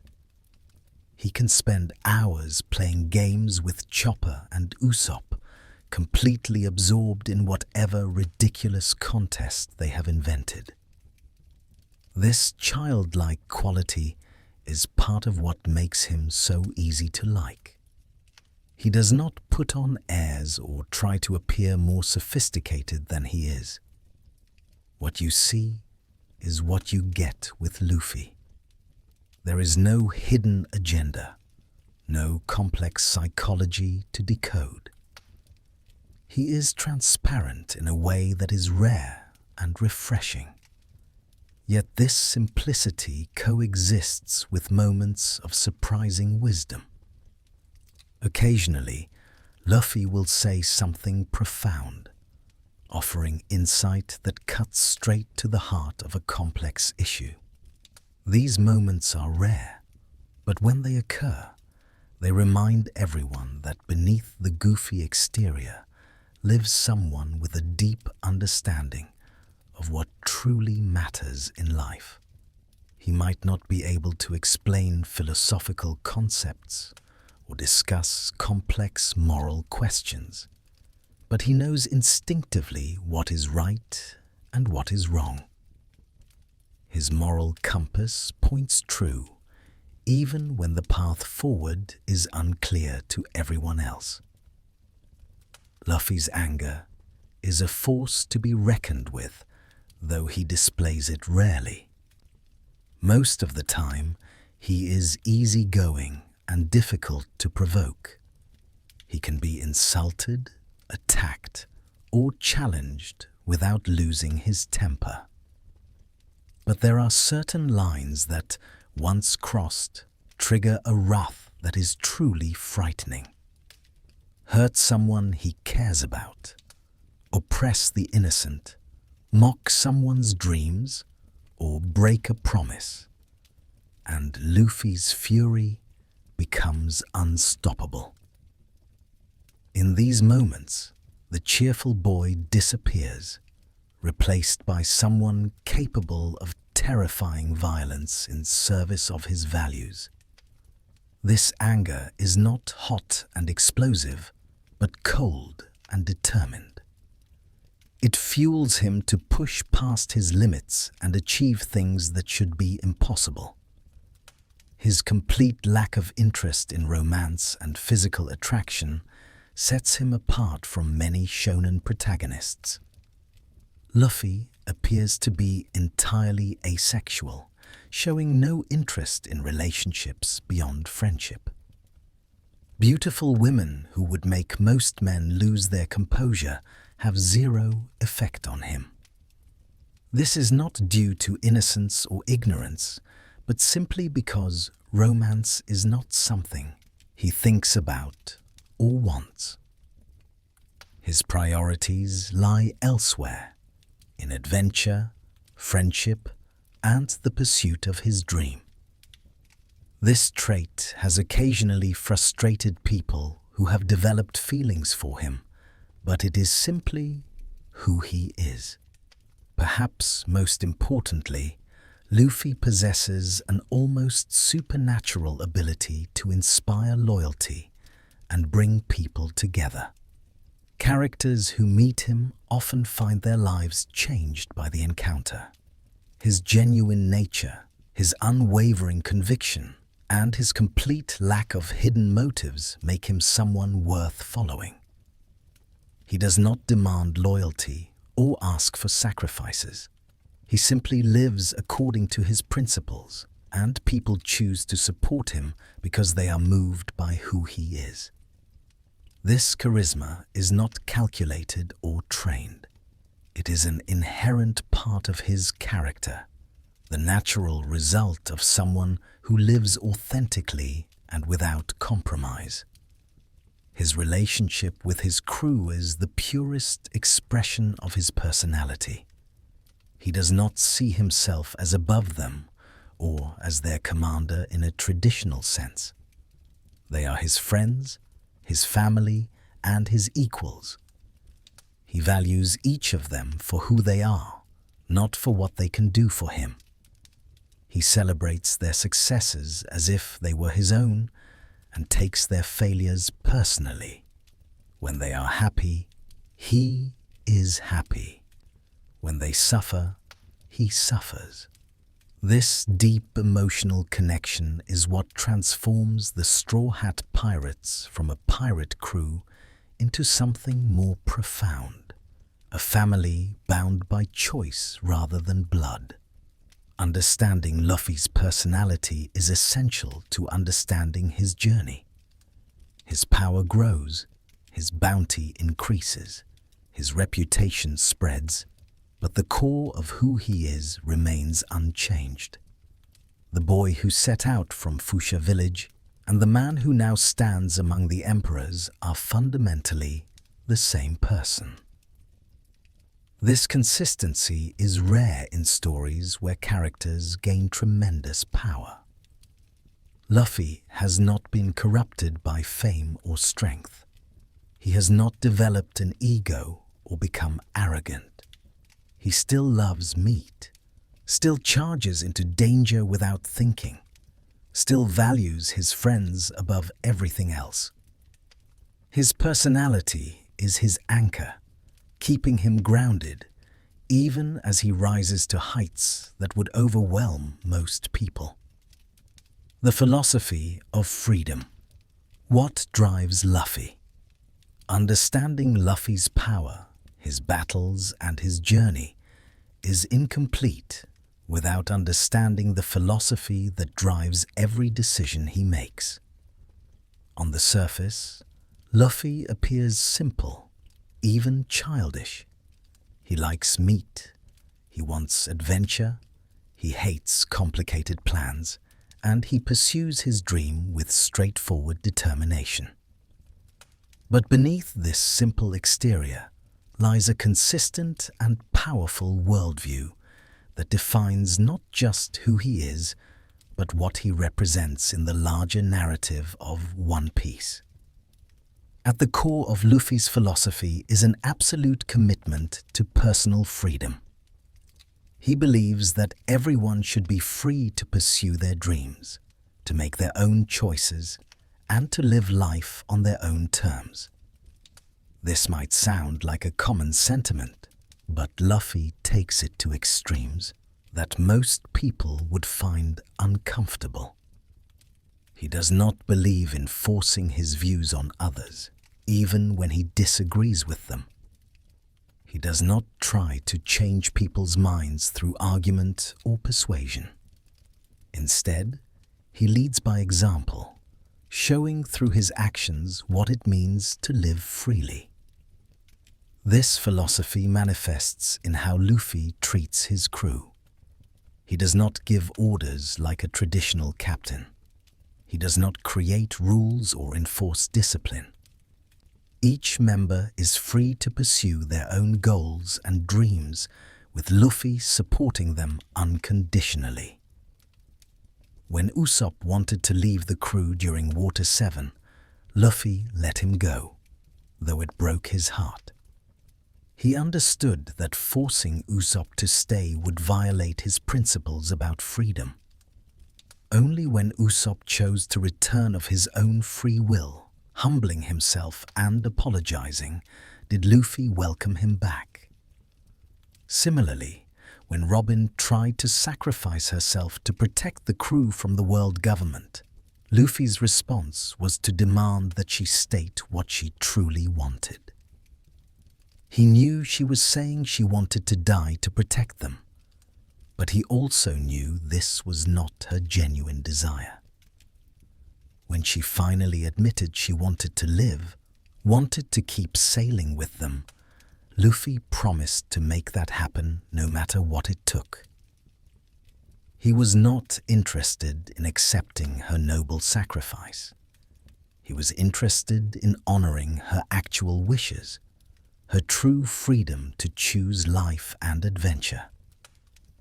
This commitment to freedom extends beyond his crew to nearly everyone he encounters. Throughout the series, Luffy has liberated entire countries from tyrants who restricted their people's freedom. In Alabasta, he defeated Crocodile, who was manipulating the kingdom towards civil war. In Dressrosa, he freed the nation from Doflamingo's control. In Wano, he ended Kaido's brutal occupation. Each time, Luffy was not motivated by politics or justice in the abstract. He was motivated by seeing people who were not free to live as they wished, who were oppressed and suffering under someone else's control.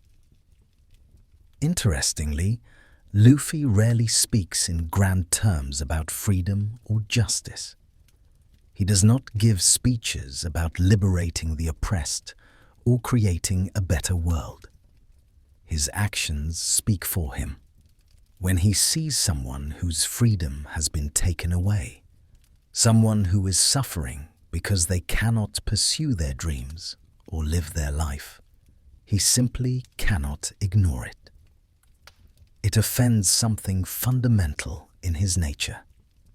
His response is always direct. Punch the person responsible until they stop oppressing others. This approach might seem violent or simplistic, but it is rooted in a clear moral logic. Luffy distinguishes between people who are free and people who take freedom away from others. He has no problem with strong people who use their strength in ways he might disapprove of, as long as they are not restricting others' freedom. But those who enslave, who oppress, who force their will onto the helpless, these people earn his immediate and fierce opposition.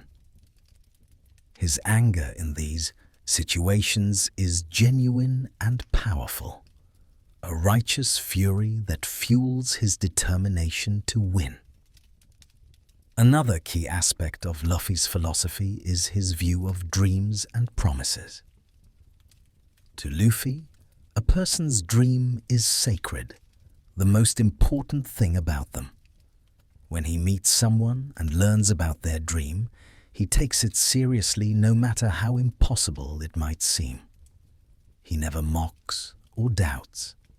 Instead, he either supports it or, in rare cases, challenges them to prove they are serious about it.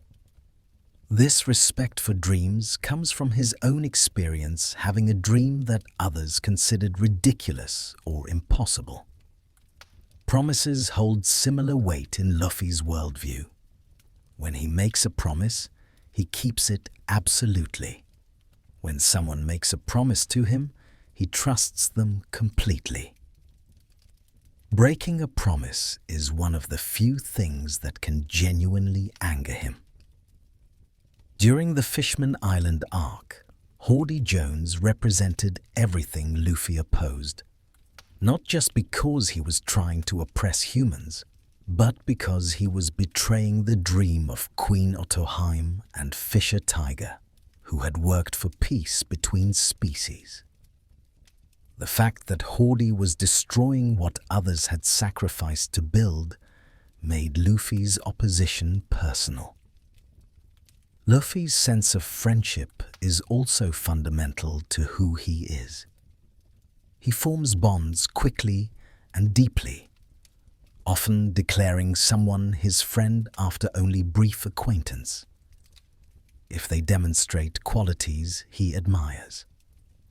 Once someone is his friend, that status is essentially permanent. He does not hold grudges against friends, even if they betray him temporarily. He does not keep score of favors owed or debts unpaid. His friendship is freely given and unchanging. This tendency to make friends has had enormous impacts on his journey. Many of the people who have helped him at crucial moments were former enemies or rivals who came to respect him. Buggy the Clown, who Luffy defeated early in his journey, ended up helping him multiple times despite their antagonistic relationship. Bon Clay, an enemy agent, sacrificed himself to help Luffy escape Impel Down because they had become friends. Even some Marines have found themselves unable to view Luffy as purely evil because of personal interactions with him. What makes Luffy's philosophy so compelling is that it is not based on complex moral reasoning or political ideology. It is basic, almost childishly simple, yet powerful in its consistency. People should be free. Dreams should be pursued. Promises should be kept. Friends should be protected. Those who oppress others should be stopped. These principles guide every significant decision Luffy makes. He does not agonize over complex ethical questions. He sees the world in clear terms and acts accordingly. This simplicity is both a strength and a weakness. It is a strength because it means Luffy is never paralyzed by indecision or moral ambiguity. When action is needed, he acts. He does not waste time debating the right course when people are suffering. His moral clarity allows him to make difficult decisions quickly and commit to them fully. But it is also a weakness because Luffy sometimes fails to understand more nuanced situations. He can be manipulated by those who know how to appeal to his principles. His trust, while admirable, can be exploited. However, Luffy's crew helps compensate for these weaknesses. Nami, Usopp, and others provide the caution and skepticism that Luffy lacks. They question motives, consider consequences, and plan for contingencies that never occur to their captain. This balance allows the crew to benefit from Luffy's moral clarity while avoiding the pitfalls of his naivety. Together, they are more effective than any of them would be alone. Perhaps the most interesting aspect of Luffy's philosophy is how it relates to the broader themes of One Piece. The series is fundamentally about challenging established power structures, about questioning who decides what is right and wrong, and about the tension between freedom and control. The world government in One Piece claims to represent justice and order, but the story repeatedly shows their corruption, their willingness to sacrifice innocent people for political convenience, and their desire to suppress knowledge and freedom. Luffy represents the antithesis of this system. He does not care about law or order in the abstract. He cares about whether people are free and happy. If If the law oppresses people, he will break it without hesitation. If authority figures abuse their power, he will fight them regardless of their position. This makes him incredibly dangerous to the established order, not because he actively seeks to destroy it, but because his very existence and actions inspire others to question and resist. The revelation that Luffy's devil fruit is actually the Nika fruit, the legendary warrior of liberation, recontextualizes his entire philosophy. It suggests that perhaps his commitment to freedom is not entirely his own choice, but is influenced or enhanced by the fruit itself. However, this interpretation diminishes what makes Luffy special. The fruit may have chosen him, but it chose him because he already embodied the qualities it represented. His philosophy of freedom existed before the fruit awakened. The Nika fruit simply gave him the power to better enact the principles he already held. In many ways, Luffy's philosophy makes him the perfect protagonist for a story about pursuing impossible dreams. He demonstrates that believing in your dream, pursuing it with complete commitment, and refusing to compromise your principles can actually change the world. His journey from a weak child in a small village to one of the 4 emperors proves that determination and conviction can overcome seemingly insurmountable obstacles. He does not achieve this through special bloodlines alone, though those certainly help, but through the consistency with which he lives his values. When people meet Luffy, they often comment on a certain quality he possesses, something difficult to define, but impossible to ignore. Characters describe him as having the ability to turn those around him into allies. Even enemies find themselves rooting for him, or unable to hate him completely. This charisma is not manipulation or calculation. It is the natural result of someone who lives authentically, who means what he says and says what he means, whose actions align perfectly with his stated values. This authenticity is rare in the world of One Piece, where most people hide their true intentions behind layers of deception, political maneuvering, and self-interest. Luffy's transparency is almost shocking. He announces his goals openly. He makes no secret of his plans. He approaches problems directly rather than through schemes. This honesty, combined with his demonstrated willingness to back up his words with action, earns him respect even from those who should be his enemies. The philosophy that drives Luffy is ultimately optimistic despite the darkness and cruelty he has witnessed. He has seen people he loved die. He has encountered systemic injustice and overwhelming evil. He knows the world is not fair or kind, yet he maintains his belief that it can be better, that people can be free, that dreams can come true. This optimism is not naivety, but a choice, a decision to believe in possibility, even when reality suggests otherwise. As Luffy continues toward his goal of becoming Pirate King, his philosophy remains unchanged. He has not been corrupted by power or fame.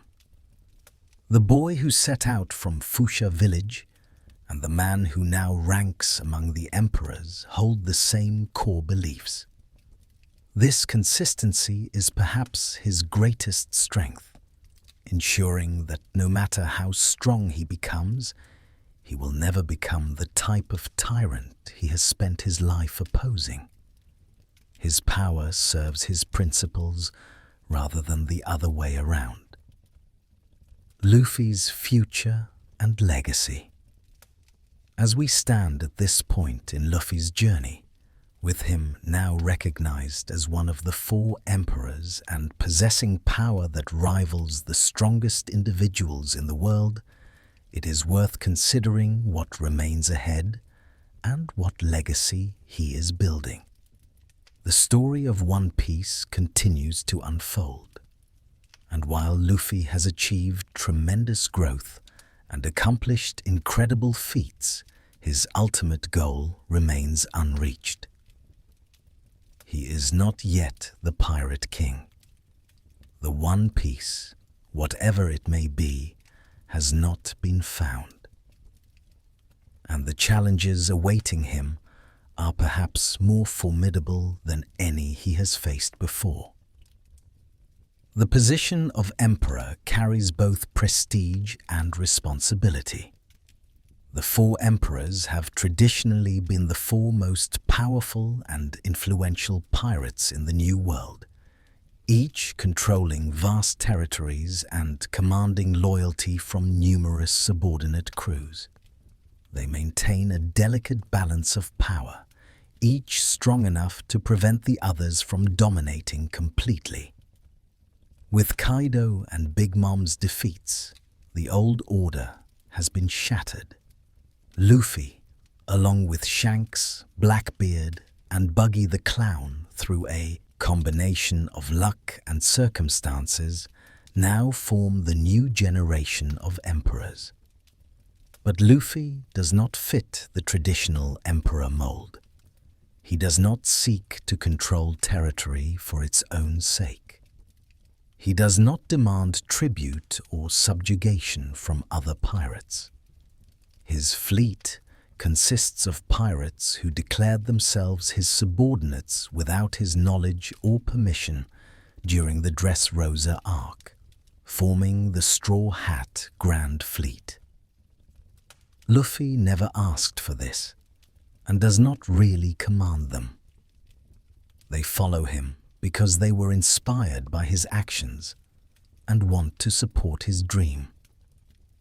This unconventional approach to being an emperor reflects Luffy's consistent character. He has achieved a position of tremendous power and influence, but he has not changed who he is to accommodate that position. He still makes decisions based on his personal feelings and principles rather than political considerations. He still charges headlong into danger without elaborate planning. He still values his small crew of close friends over commanding large armies.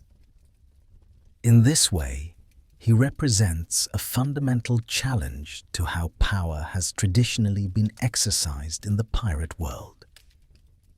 The greatest challenge that awaits Luffy is likely the confrontation with the world government and the mysterious figures who truly control it. Throughout his journey, Luffy has repeatedly come into conflict with the government's forces, but always incidentally, always in pursuit of other goals. He has never directly challenged the system itself. However, this is changing. His father, Monkey D. Dragon, leads the revolutionary army explicitly to overthrow the world government. His crew includes Nico Robin, whose knowledge of the poneglyphs and the true history makes her the government's most wanted person outside of Dragon himself. Moreover, the world government now knows that Luffy possesses the awakened Nika fruit, the devil fruit they have feared and tried to suppress for over 800 years. They can no longer afford to treat him as just another pirate, no matter how troublesome. He represents an existential threat to their rule, not because he seeks political power, but because his very existence and the liberation he brings wherever he goes undermines their control. The 5 elders, the highest human authority in the government, have discussed dealing with him permanently. The conflict with the world government will likely involve finally learning the truth about the Void Century, the 100-year period that was erased from history and about which the government forbids any research or discussion. Robin's dream is to uncover this truth, and reaching Laugh-Tale, the final island where the One Piece is located, will likely require understanding this hidden history. Whatever the truth is, it is significant enough that the government has committed genocide to keep it secret, destroying entire islands and everyone on them to prevent the information from spreading. Another major challenge ahead is the confrontation with Marshal D. Teach, better known as Blackbeard, another of the 4 emperors. Blackbeard represents a dark mirror of Luffy in many ways. He too has a dream to become Pirate King. He too possesses the Will of D, the mysterious inherited will that connects certain individuals across history. But while Luffy pursues his dream while valuing his friends and helping others, Blackbeard is willing to betray anyone, commit any atrocity, and sacrifice anything for power. He murdered a crewmate to steal a devil fruit. He captured and turned in his former captain's son to gain political advantage. He possesses 2 devil fruits simultaneously, something that should be impossible and usually results in death. The clash between Luffy and Blackbeard seems inevitable, and will likely be one of the final major conflicts before someone claims the title of Pirate King. Thematically, it will represent a confrontation between 2 completely different philosophies about what it means to pursue a dream and what lengths are acceptable in that pursuit. It will test whether Luffy's principle-driven approach can overcome someone willing to do literally anything to win. There is also the matter of Shanks, the man who inspired Luffy's dream and gave him the straw hat that has become his symbol. Luffy's promise to return the hat after becoming a great pirate suggests an eventual reunion between them. Whether they will fight, cooperate, or simply meet as equals remains unclear. Shanks himself is one of the 4 emperors and is implied to have secrets and connections that have not yet been revealed.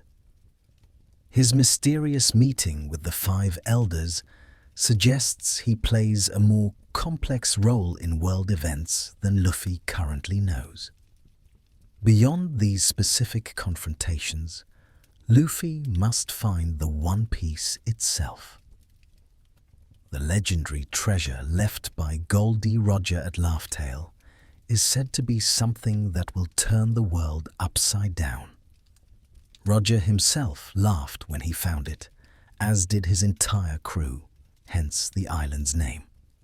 But they were too early, arriving at Laugh-Tale before whatever the One Piece is meant to accomplish could be achieved. Roger entrusted the future to the next generation, believing someone would come who could finish what he started. The nature of the One Piece has been the subject of endless speculation. Is it treasure in the conventional sense? Gold and jewels? Is it ancient weapons capable of destroying the world? Is it knowledge, the truth about the Void Century that would expose the world government's lies?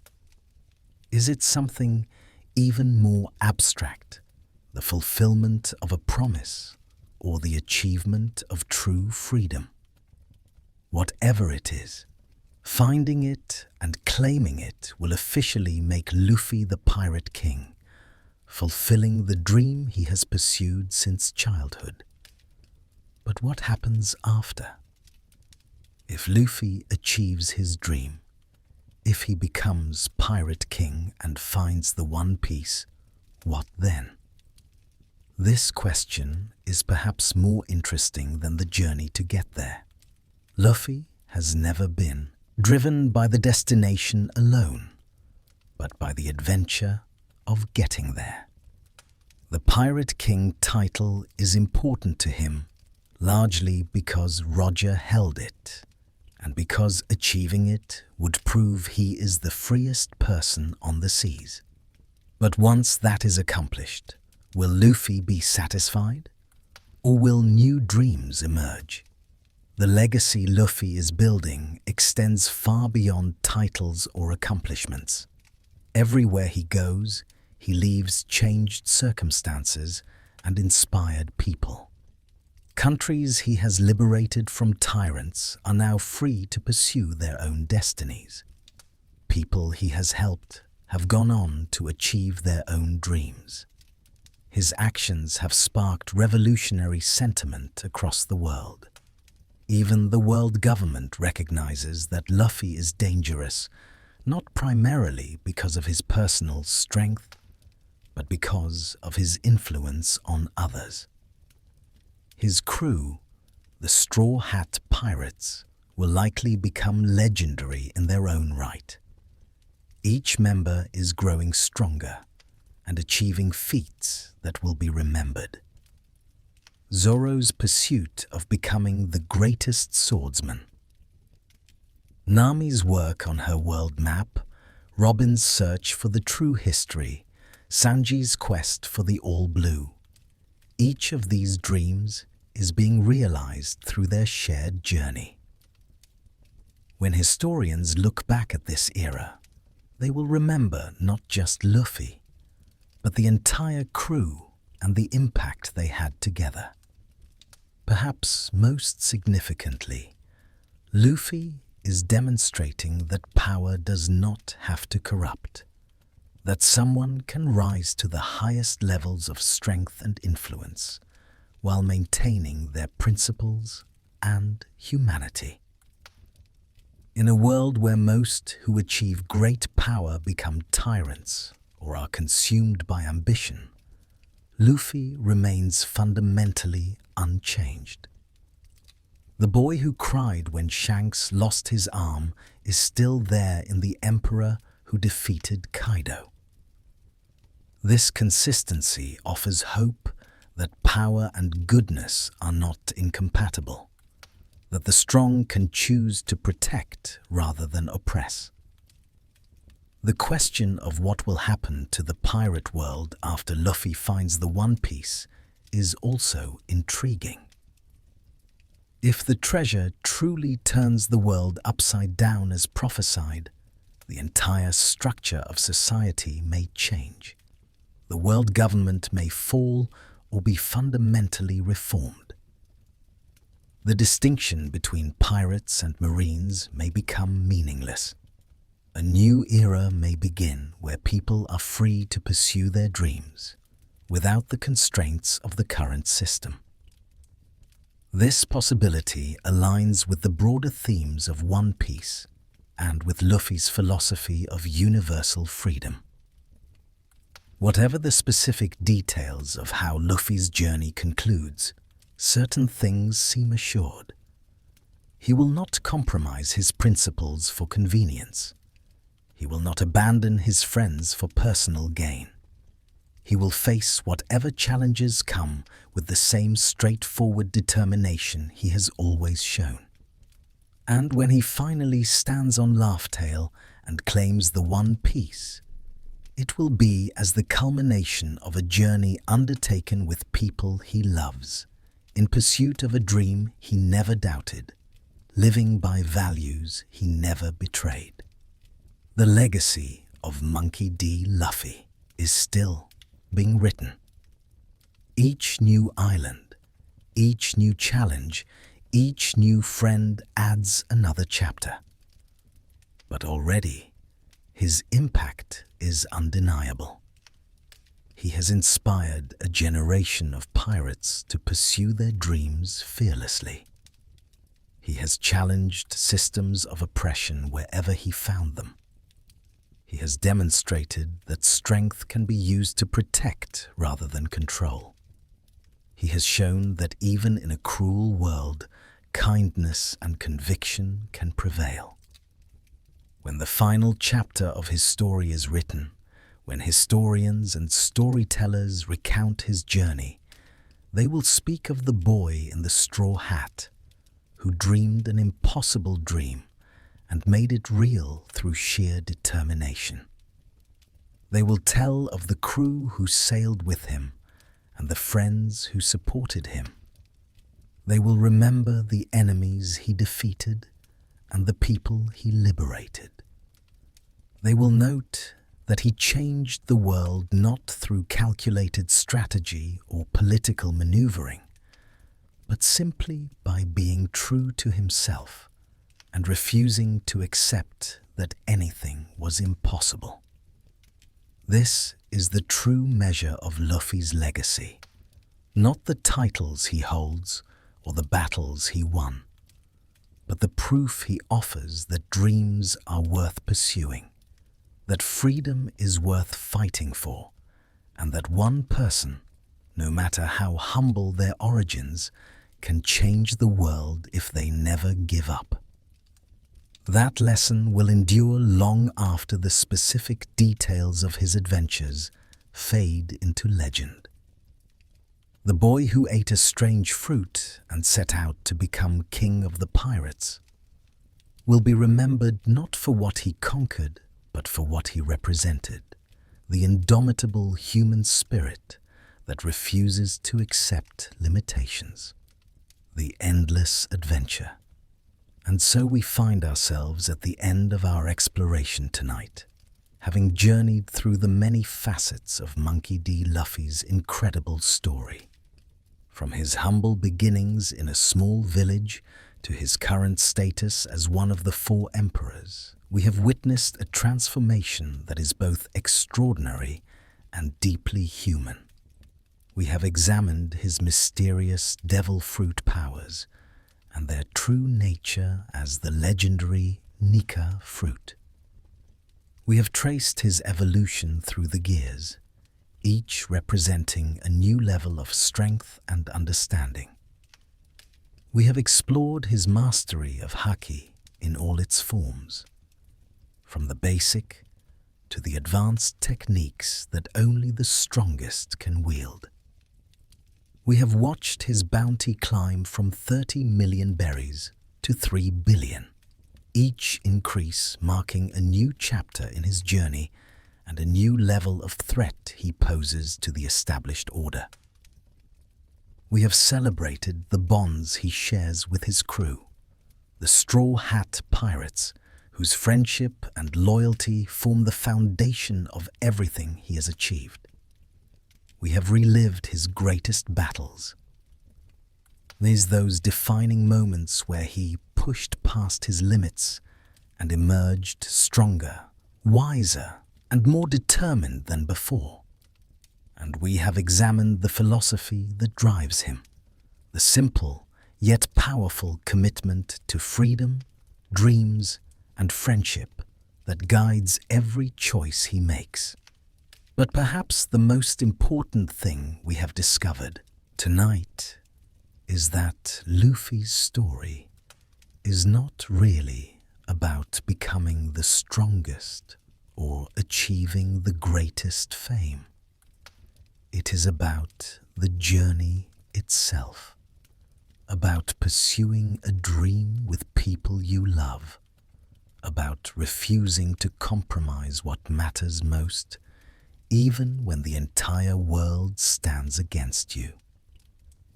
It is about the small moments of laughter between battles, the meals shared with friends, the promises kept, and the tears shed when those promises cannot be fulfilled.